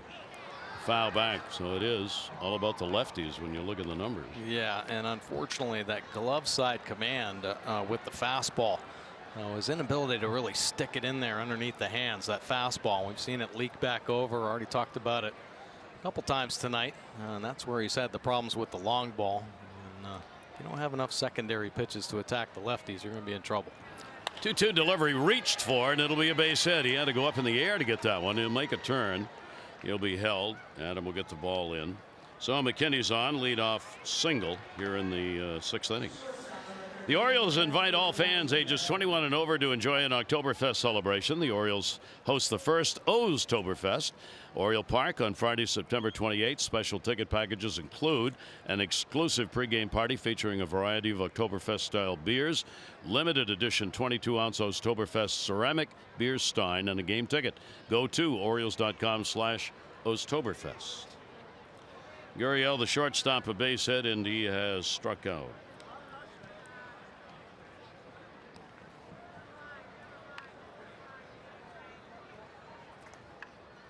Gurriel now has been on base 34 of the last 38. Hitting over .310 during that stretch of on base appearances. Bundy a couple of easy tosses over there, and McKinney back to the bag.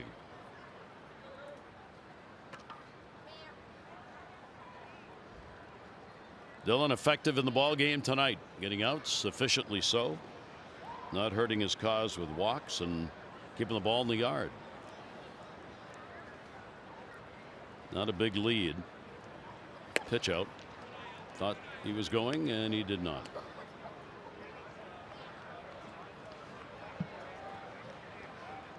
And John Russell typically making the calls to the catcher, whether or not it's a pitch out or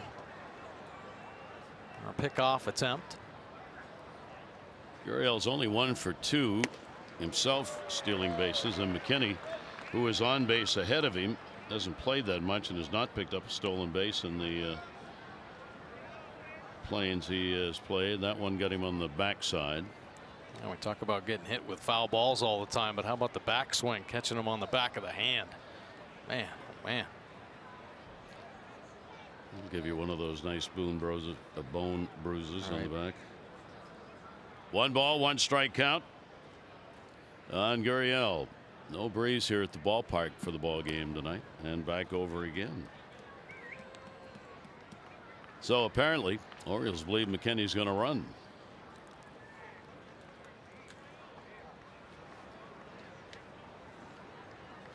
Gurriel, 1 ball, 1 strike count. Runner does not go. The bunt. Bundy was falling the other way. Gets it. His throw is in time to record the out. And he needed an arm strength on that one. He almost stumbled trying to move over there. Boy, this is about as athletic a play as you're going to see a pitcher make. I mean, that's something special right there. And falling hard off to that first base side. Take a look right here. Actually, full body turn to the first base side, then aggressively gets over, makes a nice backhand pick, resets his feet, and throws a strike. And a nice stretch on the end by Mancini. Bundy helping himself.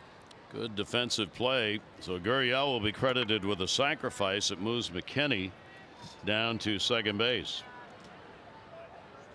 Gurriel that close to beating it out. First sacrifice he's had this year.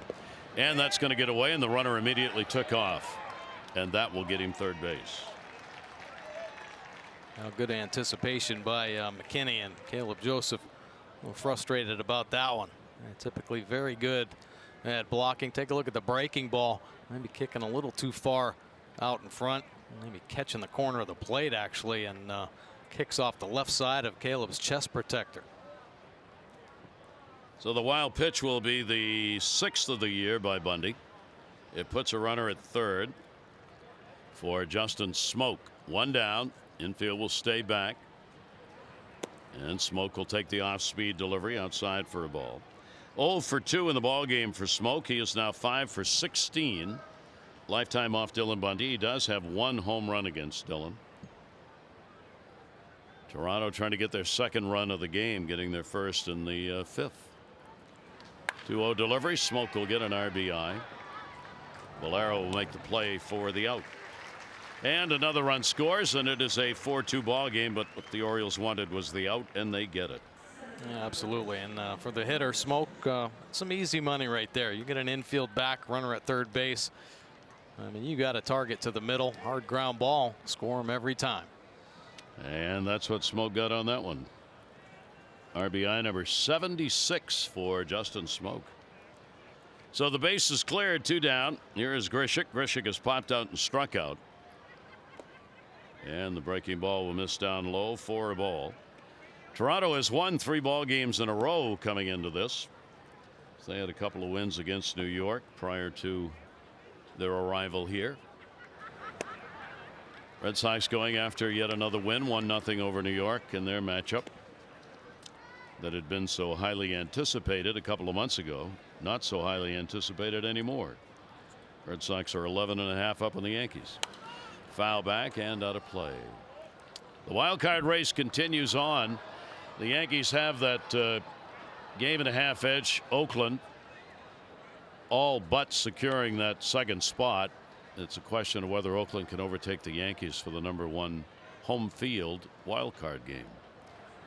Breaking ball and a good one. Bundy got that one in there and just tied him up. So a run in. This one picked up on a ground ball out. Take a look at our Ram do-ups. It'll be Davis, Valera, Stewart, brought to you by Ram Trucks. Experience the power, toughness at your local Ram dealer. Guts, glory, Ram.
Orioles baseball on Masson, brought to you by WB Mason, who has the name brand products you love at amazingly low prices. Who but WB Mason, the official office product supplier of the Baltimore Orioles.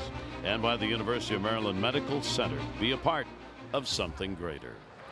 Chris Davis leads it off. Will take the pitch up high. Bottom half of the 6th inning. Toronto's cut that Oriole lead in half, making it a 4-2 ball game. Davis hit by a pitch, scored in the 4th inning, and has struck out. Petrishka's delivery, foul back. So that big 4th inning where all the strangeness happened, the difference in the ball game right now, only RBI was Valera's sac fly. The other 2 runs in that inning scored on 2 errors that were committed all on 1 play. I guess that's how you make the highlight reel. Well, that's what you see with the younger teams, you know, hurting themselves defensively. So it's up to the Orioles right now to keep putting some pressure on. And as the game kind of gets into the later innings, the pressure just kind of mounts on some of the younger players. See how they respond here. Yep. 1-2 delivery on the way, and he reached to protect, and that will be fouled off. Chris getting the start tonight. Sanchez, who's out of the ball game, he had big numbers against him with an 8 for 23 and 4 homers. So that's a starter. Davis wouldn't have mind staying in the ball game a little bit longer, for that sake anyway. 1-2 pitch on the way, and Petrishka will come inside with it. 2 balls, 2 strikes. Fernandez up for the 2nd time, so he will be making an appearance here in this game, with the starter going just 4 innings. 2-2 delivery on the way, and a swing and a miss. Tag put on and got him for the out. So Chris Davis out of there in the K. Now Davis expanding the zone a little bit, chased a changeup off the plate, and here the slider. Unable to pick up the spin. See the tag put on by the catcher. That one bouncing. That got him before he got out of the box. Here's Breivik Valera. Valera sac fly. He's grounded out. And will take the pitch down low for a ball. In the Manny Machado deal, coming over from the Dodgers. Breivik Valera. Got some games in at Norfolk. 38, hit 229 there. He's played even better here at the major league level, where he's put on a real fine display defensively and offensively for the Orioles. 1-1 delivery on the way at hard and just foul. Bidding for an extra base hit. Well, the Orioles kick off Fan Appreciation Weekend on Friday, September 28th. Astros will be in town. First 20,000 fans 15 and over will receive an Orioles coaster set. For tickets, Orioles.com.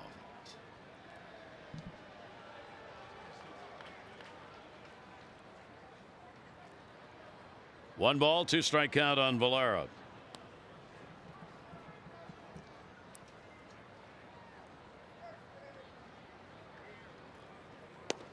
And the pitch will catch the inside corner. Man, that is nasty. Reaching back, and 98 right here. A 2-seam fastball, and Valera thinking his kneecaps are going to get torn off, and it works right back over the heart of the plate. Pretty impressive movement with that heavy fastball. Not much to do with that one. So 2 down, nobody on here in the 6th inning. Stewart, first major league hit, 4th inning, and he has drawn a walk. Trying to bunt for a base hit, fouls it off. The shift was on, and Diaz moved into the shortstop position, the Toronto 3rd baseman. So Stewart trying to pick himself up a bunt single. 2 down, nobody on. Someday, ages and ages hence, he'll be telling his grandchildren, "You won't believe the first hit I got at the major league level." And we'll tell them the story. 0-1 delivery on the way. Ow! That was the back foot, I think. Yeah, right on the toe.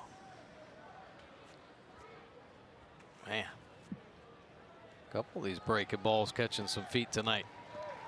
Well, take a look, see the slider, and then boom, right on top of that back foot. That doesn't feel too good. Oh, man, caught it square. Can hear it pretty good there, too. No protection there. So Stewart's on for the third time. He's had a walk, been hit by a pitch and singled. So he adds another first. First time hit by a pitch, and he does the Oriole thing. Safe, stole the base. Who would have thought? You just got to put on a good show. We've seen 2 of them here tonight. Right? First pitch after he takes the hit of the back toe. Yeah, great deke, goes down at the box, getting hit on the foot, and boom, off he goes, picking up his first stolen base at the major league level. And how about it? You know, we've talked about Stewart's speed in the minor leagues in Double-A. 20 home runs, 20 stolen bases. He and Villar been talking. Hey.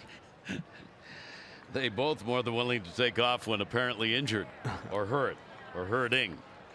So now runner in scoring position, Steve Wilkerson, and a swing and a miss at 90 miles an hour. Trishka with a big sinker there. 2 down. Stewart's had a whole highlight reel just for himself here in this game. Good first at bat when he drew the walk, took a lot of pitches. Ended up getting that single, his first major league hit, went all the way around the bases, 2 errors committed. Came in to score, now a hit by a pitch, and then immediately takes off and steals his first base. Here's the 0-2 delivery on the way, and the inside corner. So Petrushka gets 3 strikeouts, strikes the side out. Orioles up 4-2.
So the Orioles with the lead as they are up by a score of 4-2.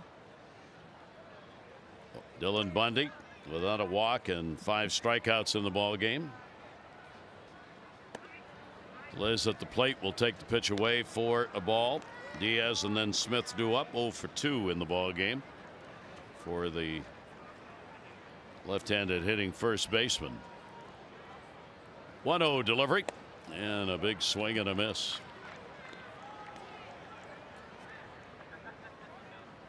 Bundy once again pitching very efficiently. Aggressive in the strike zone with all of his pitches.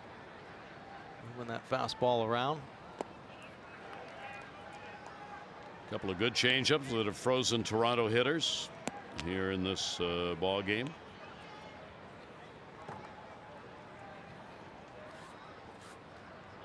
Each team with 5 hits on the board, but the Orioles have the 4-2 lead. Bundy's delivery, and there's another one of those off-speed deliveries. Fastball caught on a changeup. I like it. Man, a couple years ago, Bundy working just the fastball change combination. And you see why. I mean, nice differential right there, about 10 miles an hour, and even the elevated one able to get Talese out front. Talese ground ball will go to short. Long run, quick throw, not in time. So Talese on the play by Jonathan Villar able to beat it out. That ball just had enough to get there. Yeah, frustrating for Dylan Bundy and the Orioles here. Great pitch, a little topper. And it looks like it's going to be a routine out here, but Wilkerson slid over. A nice effort right there. Quick release in and out of the glove. But Talese, the lefty, a little advantage, a half-step advantage in that left-handed hitter's box. And Wilkerson, not Villar on that, obviously. Moved over on the shift. So the leadoff man on here in the 7th inning. And here's Diaz, who's had a double, and he has scored a run. 1 for 2 in the ball game, 4-game hit streak for him, and the pitch taken up high.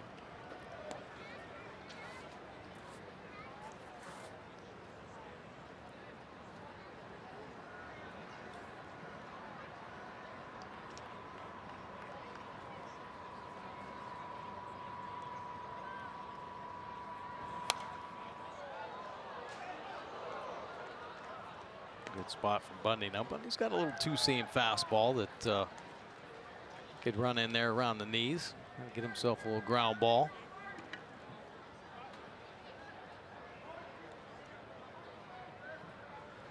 Diaz all about the ambush. Pretty healthy cut on that fastball there. Oh, the foul ball straight back, and a 1-ball 2-strike count on Diaz.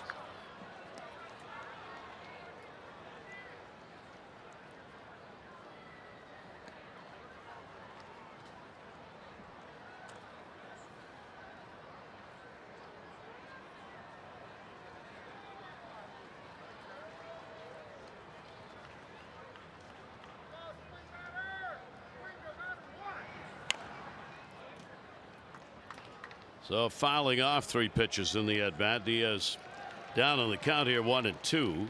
Dylan Bundy still well within the efficiency range for the 82 pitches thrown so far in the ball game. Here in the 7th inning, he has 1 complete game, of course, to his credit this year. Unlikely to try for that here. Just missed. Diaz was leaning to go out and over a little bit. 2-ball 2-strike count. Yeah, real good try right there. It's either going to be a strike or a good purpose pitch. Set up the slider away, and you see the efficiency there. Pitches by inning. Not a lot of trouble for Dylan Bundy. 2-2 delivery on the way. Hit hard to third, off the glove. Wilkerson couldn't handle it. It'll be an infield hit that actually rolled out into the outfield. So the first 2 on here in the 7th inning. MLB At Bat is your #1 Orioles app. Customize your experience. Catch every moment of the season. Customize your Orioles home screen icon. Features such as MLB.TV Game of the Day, stats, news, radio broadcasts, and more. Download MLB At Bat today.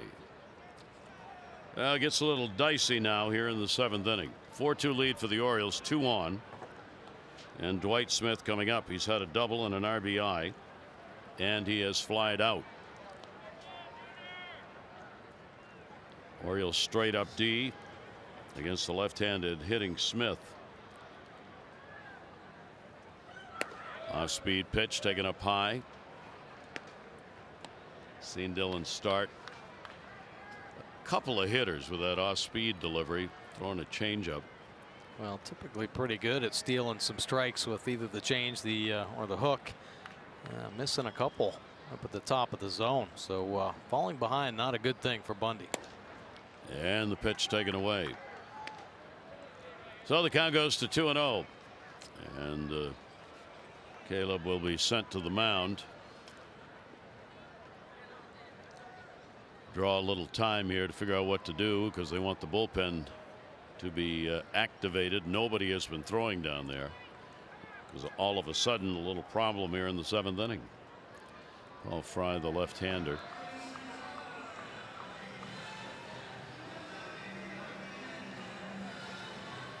Nice job by Caleb Joseph. Go out there and give Bundy a little break. And I know he's probably called out there to give Fry a second, but he was headed out there anyway. Bundy, a couple singles here. You want to catch his breath a little bit. He better start making a couple good pitches to Smith. 2-0 delivery on the way. Smith will take the off-speed pitch up high at 80 that time. And the count goes to 3-0.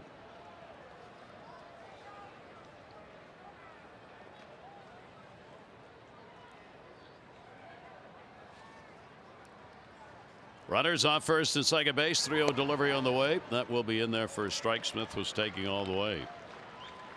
And Bundy gets it in. Bundy did not issue a walk in the last start that he had against Oakland.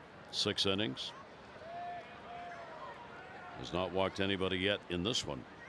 Smith up 3-1 on the count, though.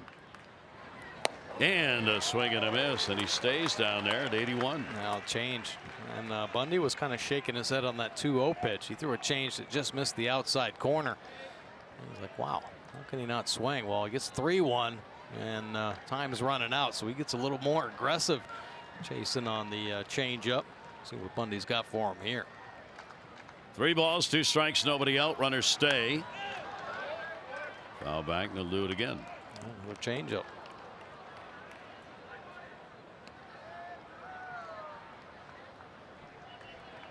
So a battle here, an important at bat in this ball game here in the 7th inning.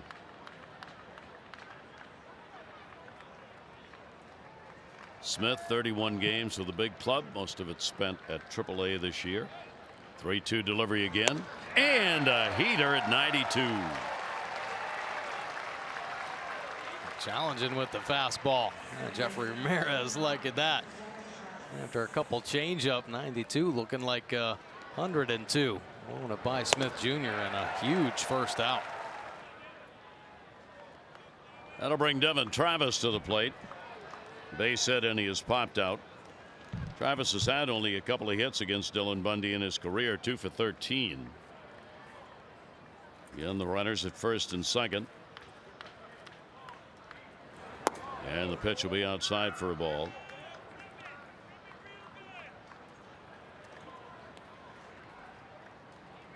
Toronto keeps battling back here. Orioles had a 4-0 lead before Toronto got a run in the 5th, another in the 6th. 1-0 delivery on the way. Up high. Bundy falling behind on hitters here in the 7th inning. Got to come up with another good pitch. A good 2-0 pitch. Looks much better to the righties. That slider is a big weapon. 3-0.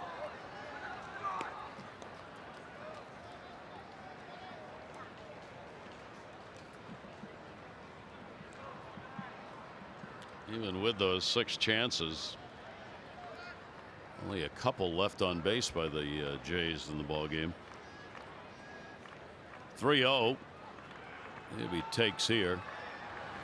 He does. Strike taken at the knees.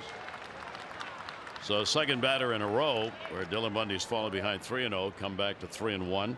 See if he can do the same thing as he did on Smith, where he got a strikeout. 3 ball, 1 strike count. Runners edge off first and second base. He does, and it's off the end of the bat foul. 3-1 slider. So Bundy showing he can throw those secondary pitches in fastball counts. So Devin Travis now, he's a little confused. He doesn't know what's coming. And I expect the Bundy power slider will probably be the pitch delivered.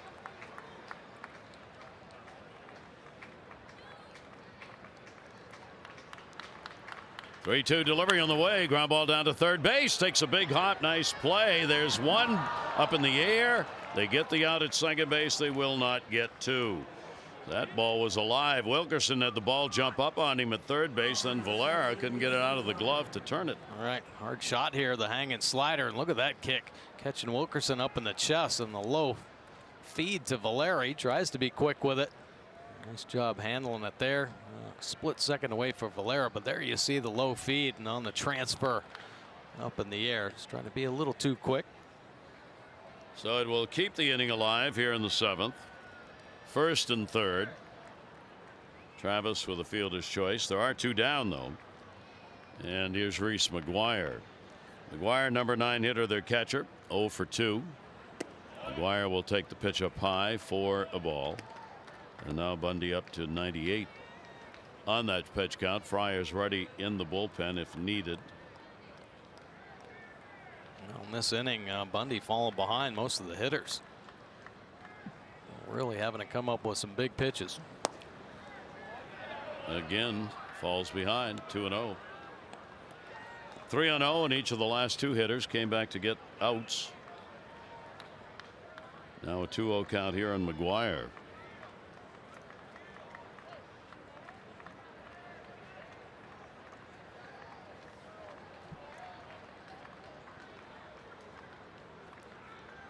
Two-0 pitch to him. McGuire looking fastball, but he couldn't catch up to it. 2-1. Well located, up and away. Tough to get on top of that pitch, and as Bundy reaches 100 pitches, you see just this inning, the one he's had to labor through. A hard time throwing strikes, and we're started off with some bad luck. A little infield single, actually a couple infield singles to get this inning going. Runners off first and third. Timeout asked for at the plate.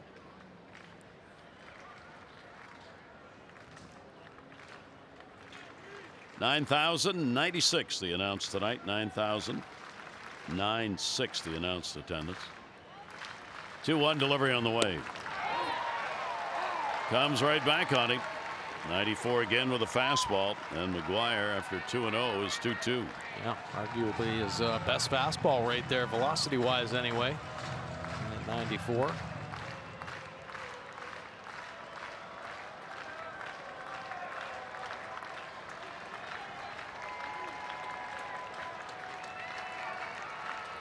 Two delivery on the way, and inside, reached for by Caleb Joseph, and a full count, 3-2. So Devin Travis, runner at first base, will be going. Leads at third base. We'll just wait and see what happens. 3-2.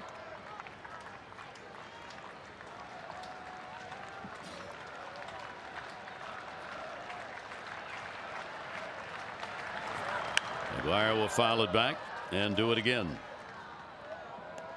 Another good try with the fastball. Right back to that spot he swung through, and this time a little bit of an adjustment there for McGuire to get a piece. Fernandez has already thrown a game in the bullpen. Fry is ready.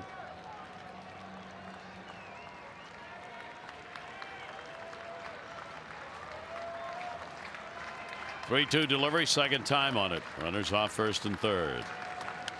And foul back again. Another fastball, 92.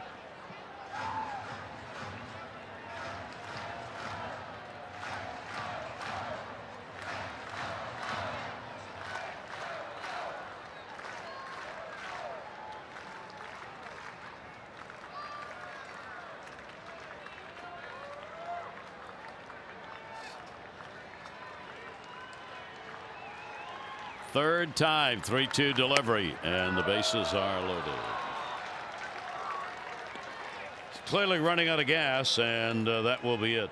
That's the first walk he has surrendered. It loads the bases here in the 7th inning with 2 down. He will leave with a chance to be the winner and pick up number 9. Leadoff batter McKinney coming up, a left-hander, and Fry to pitch.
through this one until that final inning. Of course, he had them all working tonight. Good fastball, well located. Of course, a changeup showing up. Smoke getting a few of them. And never a night without the slider. A couple good ones there to get Grichuk. And there another high riding fastball to get Smith Jr. And Dylan Bundy out after 6 2/3, scattering the 7 hits. Only a couple runs crossing the plate. And he had his 6 strikeouts tonight. And now it's time to head to the bullpen and take a look at Paul Fry. Fry in his 31st game with the Orioles, 3.60 earned run average and 32 punch outs in his 30 innings of work. A good sneaky fastball, kind of hides it behind the head. Power slider to go along with it, holding opponents to that 259 batting average. And this is probably the most impressive number, 89% of the runners stranded for Fry. Pinch hitter Teoscar Hernandez will pinch hit for Billy McKinney. Bases loaded, 7th inning, 2 down. Hernandez will take the pitch away for a ball.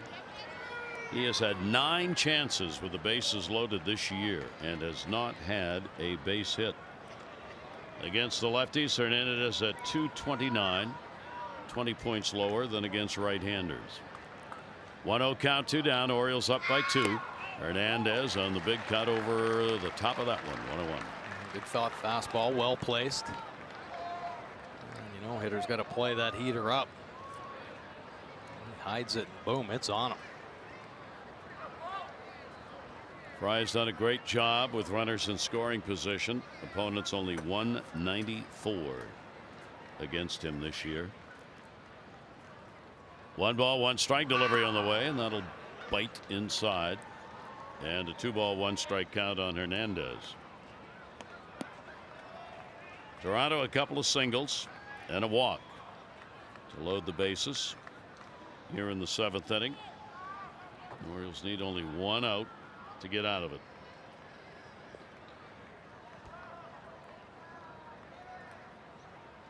Two-one delivery on the way. Hernandez will take it, and that's outside, and the count's 3-1. And obviously there's no place to put him. Yeah, just missing with that backdoor slider. Get right back in that strike zone. Come up with a quality pitch here. Hernandez has hit .308 against the Orioles this year. 1 home run, 5 RBIs. 3-1 delivery on the way. Hernandez goes after it. Ground ball. Wilkerson at third. He's got it. Throw in the dirt. Will get away. Ball game's tied. Maybe a lead. Toronto will try and score the lead run. No, they go back to third. Oh, mercy. All the way around attempting to score on that was McGuire. He came halfway down the line at third, and then he got called back. I think he could have scored. Old chopper right here, and Wilkerson waiting on the hop. But unfortunately, a low throw that Mancini can't hang on to. And boy, bases loaded and runners going all over the place. Take a look right here. Wilkerson got to move back a little bit and then regroups, but must not have had a good seam or something, because that ball looked like it sank. Better than an Aaron Sanchez fastball. We'll take a look at third base. He fell down. He fell down, or he would have scored. He was not being held up at third base. Gurriel goes up the middle. That's going to be a 2 RBI base hit. McGuire will score. Hernandez will score, and on 2 swings of the bat, Toronto has taken a 6-4 lead. Wow. Talk about in a hurry. Man. Now jumping all over the first pitch. Going to get that slider in there for a strike, and taking it right back through the middle. With a couple runners on, and they're both able to score. And just like that, Blue Jays explode, putting a big crooked number up. 4 runs so far here in the 7th. Gurriel will pick up the 2 RBIs. He's got 32 on the 30 on the year, and for Dylan Bundy, disappeared just like that. Runner on at first base. There are 2 away, so Fry should have been out of the inning, and the Orioles with it on the McKinney ground ball, on the Hernandez ground ball. The error allowed 2 runs to score, kept the inning alive, and Gurriel with a base hit drives in 2 more. 1-0 delivery down the line in right field. Smoke a foul ball. It can't happen much faster than that. No. The 2 pitches. Wow. Well, unfortunate miscue right there by the Orioles and Wilkerson. First game back from extended time on the disabled list. Saw how the errors cost the Blue Jays. The Orioles pushed 4 runs across. 1 ball, 1 strike delivery on the way, and the breaking ball will be taken up high. So Bundy is charged with 5 runs, 4 earned on 7 hits in 6 2/3 innings. And he goes from a chance to be the winning pitcher to a chance to be the losing pitcher. Smoke, 2 ball, 1 strike count. And Fry's pitch is going to miss away. So Smoke getting turned around on this at bat. 239 right, 253 left-handed. Power the other way, and Dylan Bundy just sit and look. Not much else you can do. 3-1 pitch on the way, and a full count. Well, a pretty healthy cut right there, and it was hard of a season as it's been for Dylan Bundy. He's been feeling pretty good last couple starts, but a very frustrating look on his face right now. Very disheartening. 3 ball, 2 strike count on Smoke. RBI and a ground ball out.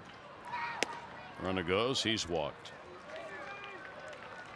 So Fry will surrender the walk. Roger McDowell will make his way out. The Oriole bullpen is active.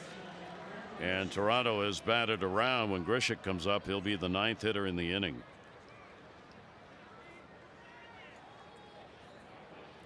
So the Orioles, the benefactors of 2 unearned runs in the 4th inning of the ball game and a couple of errors. Now Donnie Hart up, and now Toronto benefits from an error here in the 7th inning. And Fry will be working to Grichuk. 6 runs, 8 hits, 2 errors. Toronto, 4 runs, 5 hits, and an error on the Orioles.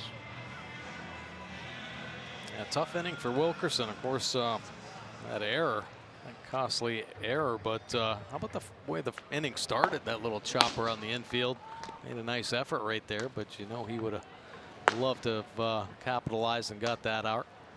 See Meisinger now warming up with Hart. 1st and 2nd, 2 down. Grichuk. He'll take the pitch outside for a ball. Grichuk has hit 244 off the lefties and 245 off the righties.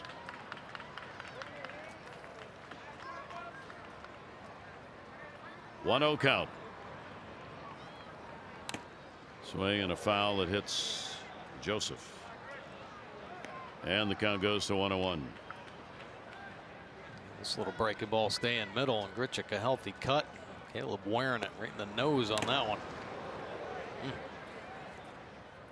Grichuk an 0 for 3 in the ball game and 0 for 7 in the first 2 games of this series. The mighty O's destroyer held down so far. 1-1 delivery on the way. Wow, there's no way on that one. That's nasty. Yeah, the first slider kind of a teaser, staying in the middle of the plate, and actually lucky he got away with it. And this one, the plus slider, biting hard down and in. Looked like it broke about 3 feet. 1 ball, 2 strikes, 2 down. Runners off 1st and 2nd base. Grichuk puts that one to left field. Stewart is there and will make the catch. But a big 4-run 7th inning. Stretch time, and the Jays are up.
Masson is brought to you by the University of Maryland Medical Center. Be a part of something greater. Fans settling back in. 7th inning stretch time. Beautiful night here at the ballpark. Storms have moved through. And Hernandez, who came up, Oscar Hernandez, and reached on that big error, stays in right field. And Fernandez, Jose Fernandez, coming into the ball game, 7th appearance for the Blue Jays, just called up September 1st to make his major league debut. A 1.50 earned run average in his 6 innings of work. Pretty good fastball, 95, slider, and cutter to go along with it. You see the opponent sitting 227 here at the major league level. So the Orioles need a battle back, and the pitch will be taken inside for a ball. Caleb Joseph. Top of the order, Mullins and VR. Joseph 0 for 2 and a couple of ground ball outs in the ball game. In the air to center. Grishik will put it away. Couple of pitches, 2 outs. Well, Buck got recognized today. Oriole Advocates honored the Orioles manager and his wife with the 18 Oriole Way Award. The award created to recognize members of the Orioles who have made significant contributions both on and off the field and demonstrated a sincere desire to serve the community. Buck and his wife have certainly done that, and they received the award prior to the ball game. Bunting for a base hit, did go after it.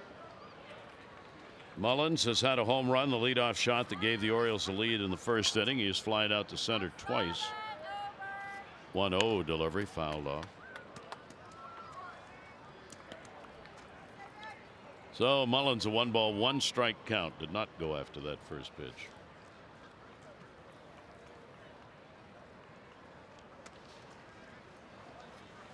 '25-year-old left-hander.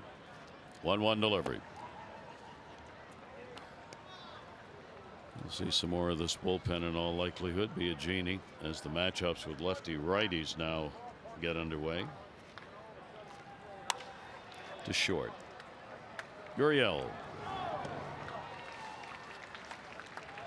2 down. Copyrighted telecast presented by authority of the Orioles may not be reproduced or retransmitted in any form, and the accounts and descriptions of this game may not be disseminated without the express written consent of the Orioles. Good fan there. I wonder why that doesn't happen more often to ball players. What? Getting hit in the face with necklaces. Because they're so heavy they can't bounce up. Too much bling, or just enough bling. 2 down, nobody on. Here's VR down to first base. Look at that, right over the bag. A 1-2-3 inning, and for Fernandez, that's in a hurry. We completed 7. Jays up. Thank you.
Their season series tomorrow. Marco Estrada is going to make the start for Toronto. Orioles will name their starter after the game. Coverage on Masson will begin at 6:30. O's Extra presented by Southwest. Our game coverage at 7. All the access you need right here on Masson. Gary Thorne, Mike Bordick. A day of rain, thunderstorms, cleared out just before the game, and a gorgeous late summer, early fall night at the ballpark. And Donnie Hart now into the ball game. This will be his 17th appearance for the Orioles. 5.28 earned run average for Hart. Good numbers down in AAA at Norfolk, though. He's looking to try to finish this season up strong. Some tough luck here at the major league level. Opponents hitting .348. Righties at .387. Even the lefties getting him at the .316 clip. But he's had some success against Toronto. 3 scoreless innings this season. So Donnie Hart in replace of Paul Fry. Fry worked a third of an inning, 1 run unearned on 1 hit and a walk. Dylan Bundy 5 runs but only 2 earned on 7 hits. And the pitch will be taken for a strike. Talese started the inning with a base hit in the 7th. Little dribbler of the infield variety. The shift was on. They'd played him all the way back. Couldn't get the out, and that started a 9 to the plate, 4-run, all unearned 4 runs, 7th inning. Orioles have now allowed 62 unearned runs, 4th in the majors. White Sox have given up 74, the most. Add 4 more to the Orioles number, 66 unearned runs. White Sox the only team higher. And the pitch will be taken outside for a ball. Buck Showalter was asked before the game today, all right, if you were back as manager next year, what's the #1 thing you would want to push going into the offseason and spring training? Didn't hesitate. Defense. First point of emphasis, defense. 1-2 pitch on the way, and that one a Baltimore chop. Short. And the out recorded at first. The R had to wait for that one.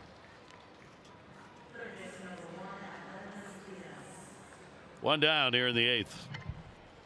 Yeah, defense has definitely let the Orioles down. Really started from day one. You know, I think a lot of the moves in spring training, Manny Machado going to short, and then Beckham over at third base. It took a while for Manny to make the adjustment at shortstop. Really a whole month before his clock started getting right. And so there was a lot of double plays that didn't get turned. Some miscues, obviously, and then all the guys getting traded away. You're looking at a batch of new young infielders that have needed a lot of help up here, a lot of instruction. And unfortunately, the miscues have continued. Diaz, the 0-1 delivery on the way to him, taken away. Diaz only 223 off the left-handers this year. Power hitter. He's had a 2-for-3 ball game, 4-hit streak, double and a single, double in the 5th inning, scored on the Smith Jr. RBI double. 1-1 pitch on the way to him, chases one away, foul tipped into the mitt. Tyler Clippard up in the bullpen. Gurriel's got a couple of RBIs on a base hit in the ball game. 1 ball, 2 strike count.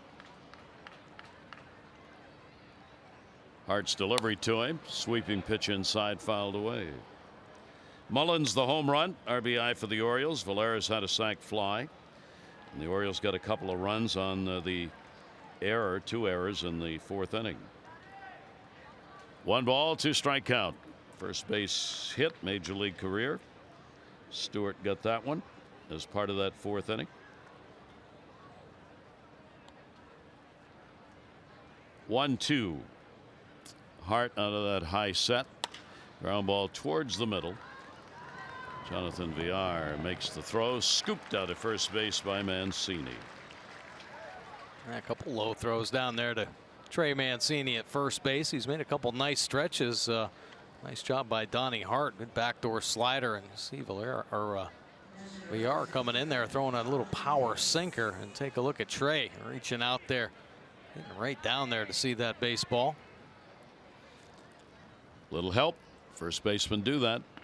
Help their infielders. So Villar got his assistance on that pickup. Here is Smith, the RBI double in the 5th inning. He's 1 for 3. Davis is up. Sorry. Get a pinch hitter in Jonathan Davis. And Davis will take the pitch. inside for a ball. Davis has had only 6 at-bats, 1 hit. That was a single. He's got 2 now. So Davis delivers a base hit here in the 8th inning, a 2-out single. John Gibbons going to his bench, trying to get playing time, as Buck Showalter's doing with all these players on the call-up. 6 hits. Jays. Gibbons taking a look around with a left-hander out there, see what else he's got on the bench. Here's Devin Travis. Travis a base hit. Also reached on a fielder's choice and scored. 268 off left-handers for Travis, 30 points higher than the other way. Davis goes. A big jump.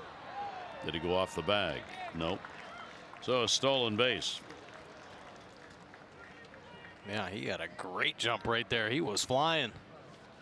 And Caleb, who's been doing so well with the throws, doing all he can.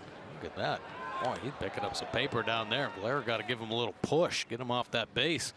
And Caleb, pretty quick transfer, but he knew that the jump was there. So Davis gets into scoring position at second base. Jonathan Davis, pickoff, and he's out of there. See ya. So the young player who had gone through AA, AAA, and up to the majors, a little too anxious, and the Orioles take advantage of it. Hart spins around, a lot of daylight there, and that will end the inning.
Well, it's a running game for sure. How about this? Caleb Joseph has been hot, throwing out base runners. Nice pop time at 2 seconds. And take a look at here, Jonathan Villar. He is a stolen base machine. His 15th on the year at 28.1 feet per second. Yeah, real good speed. And how about DJ Stewart? His first major league stolen base, coming after his first major league hit tonight. Big night for Stewart. The Orioles still trailing by 2 as Tyler Clippard now into the ball game. Clippard, a veteran right-hander in his 70th game for the Blue Jays. 3.90 earned run average, 79 punch-outs in 64 2/3. He's got a really good change-up split finger combination, and he's had it his whole career, holding opponents down to that 227 batting average. And it's all about getting hitters out in front and off balance. So the defensive changes as Teoscar Hernandez is in left field. Jonathan Davis pinch hitting goes to center. Rando Grisha goes from center to right in the outfield for Toronto. Adam Jones will lead it off. Adam with a base hit. He has had 2 of them, 2 for 3 in the ball game.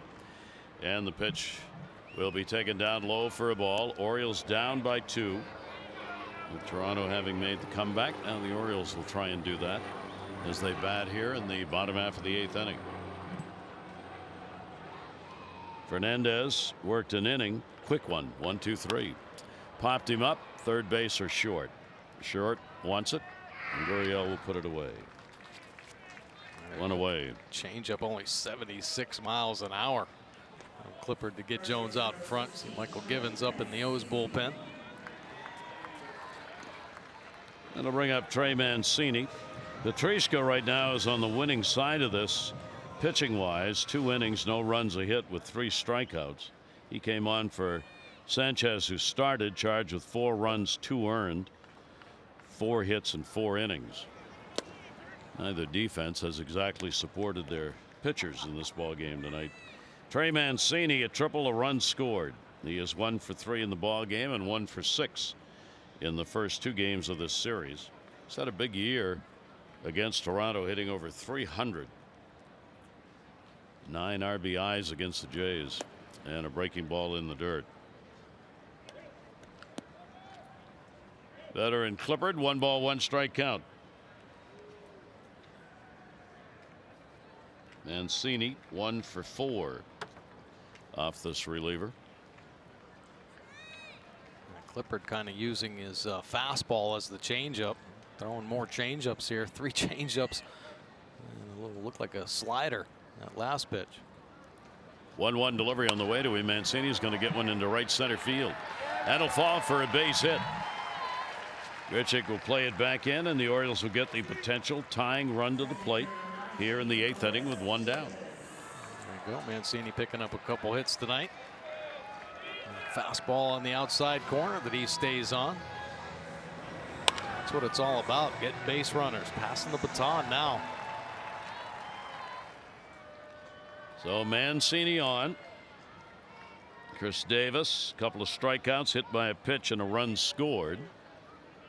Shift will be on at double play depth.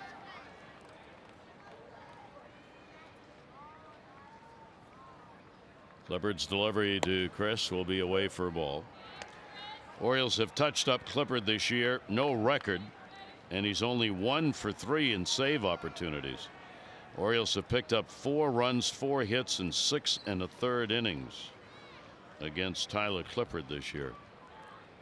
1-0 the count. Davis in the air to left. Teoscar Hernandez, runner halfway. 2 down.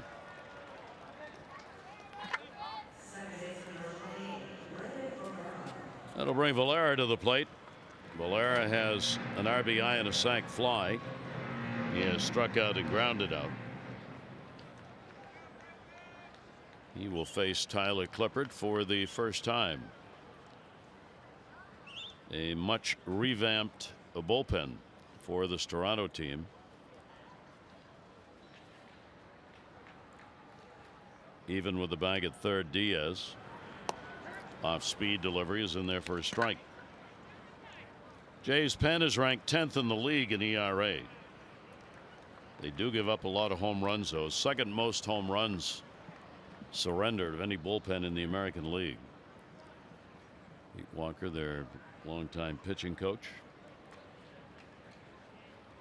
Yeah, they had some problems out there beginning of the year, some injuries, and then their closer having some legal problems. Yeah, they thought Osuna was going to be there forever as a closer, and gone. 0-2 the count.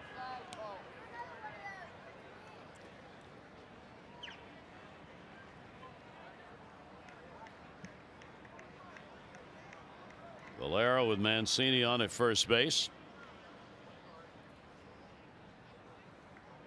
Trey the short lead over there. And Valera will fist that one the other way. Toronto's out hit the Orioles 9-6 in getting the 2-run lead in this ball game. For the Orioles pitching wise for the ball game tonight, but Showalter talking about Alex Cobb throwing again on the flat ground, may be able to be ready to start in the not too distant future. Ortiz, after that hamstring problem, done. 0-2 count.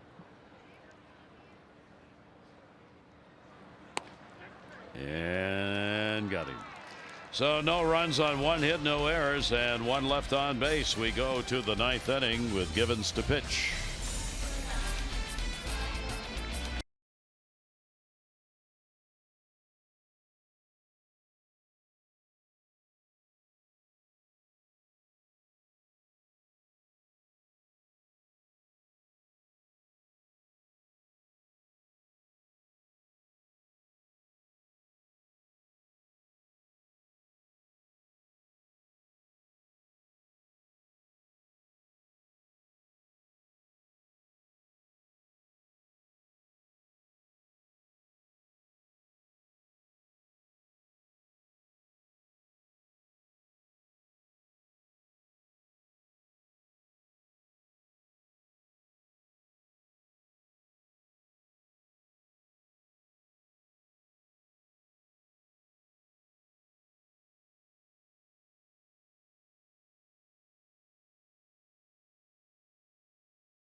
Bases loaded and Hernandez coming in. Fry getting the ground ball, and it looks like the Orioles out of the inning, but the low throw. Mancini can't dig it out, and the Blue Jays are running rampant on the base pass. A huge miscue by the Orioles. And the Blue Jays ended up putting a 4 spot up and now take that 6-4 lead into the top of the 9th. Michael Givens now into the ball game, leading the team with appearances out of the bullpen. This will be his 64th, 4.46 earned run average for Givens. And still striking him out. 74 punch outs for Givens with 238 opponent batting average. Busy against Toronto. Givens, this is the 9th game against them. He's had a loss and a save. 7 1/3 innings, 6 runs, 9 hits against him by the Jays. We go to the 9th inning. Orioles down by 2.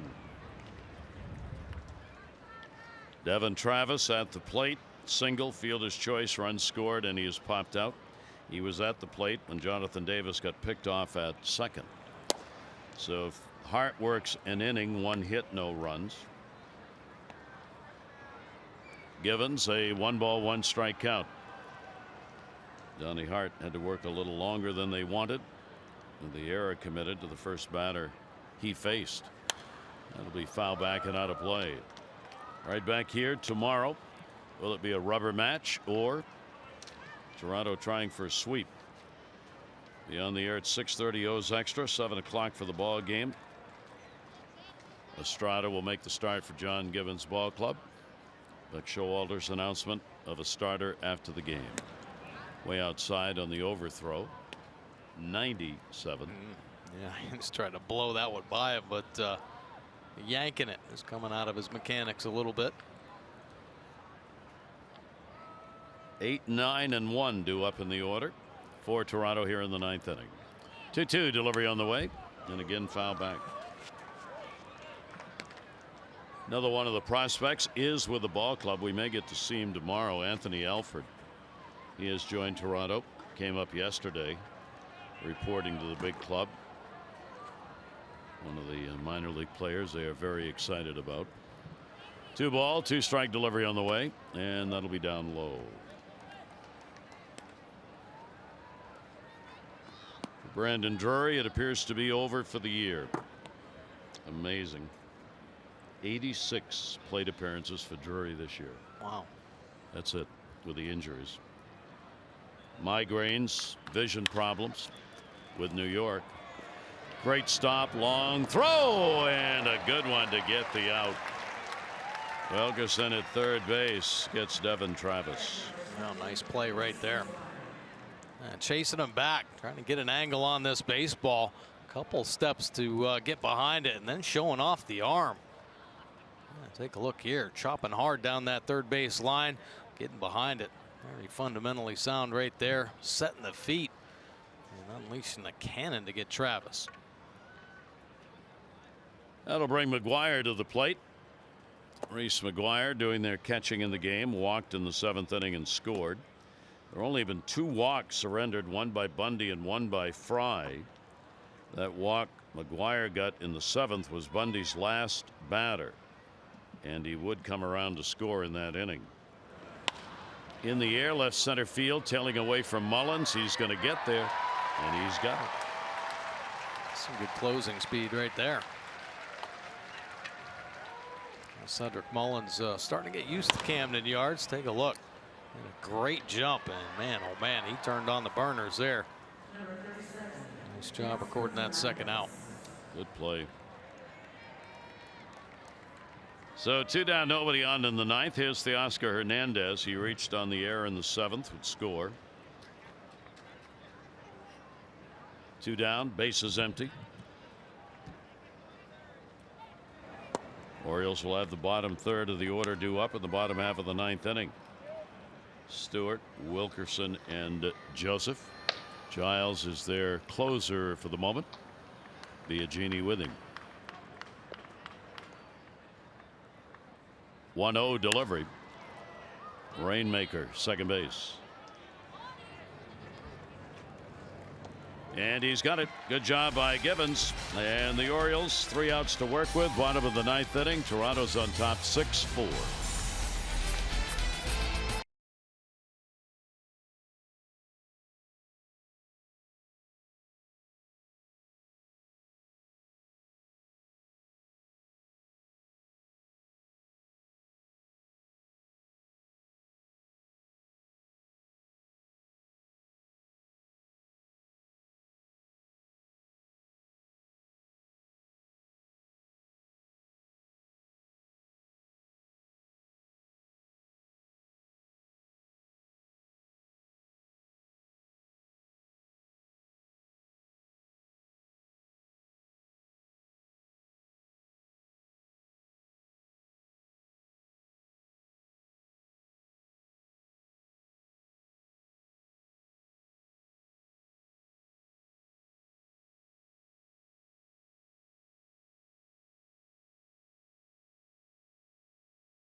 West low fares with nothing to hide. That's transparency.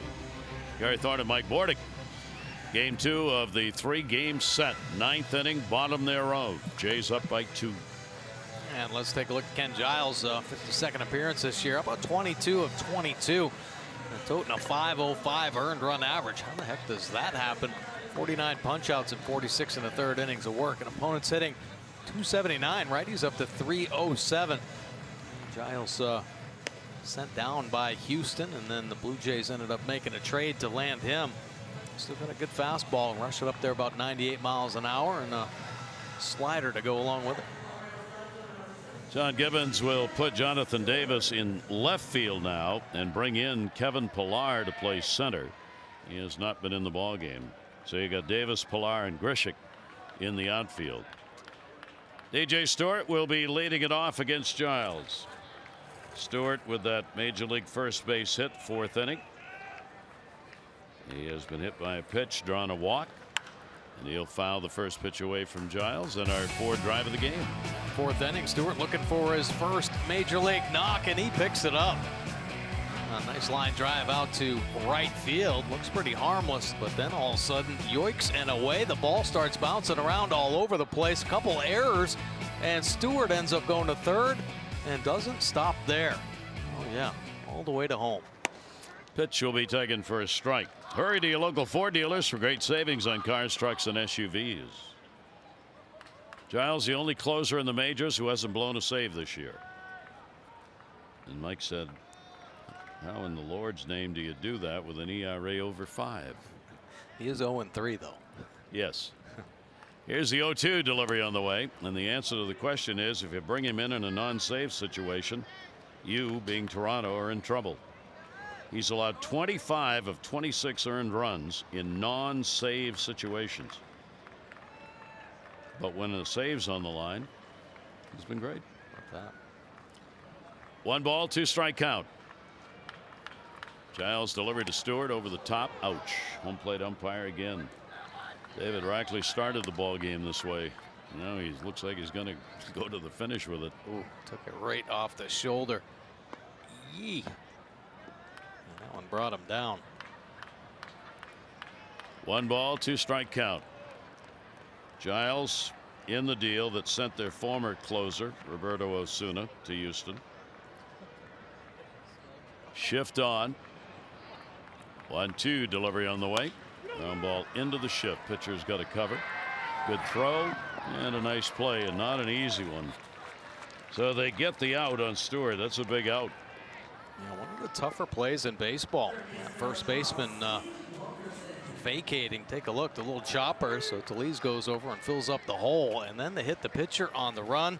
Catch and tag. Boom. Stewart hustling down the line there. So it better be perfect. And it is. Talese with a good strong throw leading him.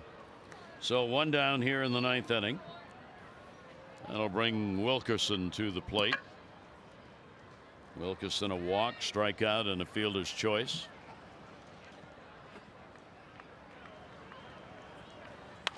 Ground ball, first base. Talese this time will make an easier flip. Giles again. And Corbin Joseph will come on to hit for his brother for the 2nd time this year. 2 down, nobody on, 9th inning. So the Orioles had a 4-0 lead in this ball game, only to see it disappear. They're down to 1 out to work with now to try and get back here in the bottom half of the 9th inning. They, of course, if they lose, will set a new losing mark for the Orioles. It'll be their 108th loss, more than any team since coming to Baltimore in 1954. 2 down, and a swing and a miss by Corbin. Nasty slider right there. And typically, if a team's down, you'd see him take a strike, but Giles evidently the strike thrower, so getting ready. Patrichka's in line for the win. Bundy would take the loss and be 8-15 on the year. 0-1 delivery is swung on and missed. Orioles will drop to 4-14 against Toronto. In a ball game it looked like they had pretty good control of, getting the early 4-0 lead.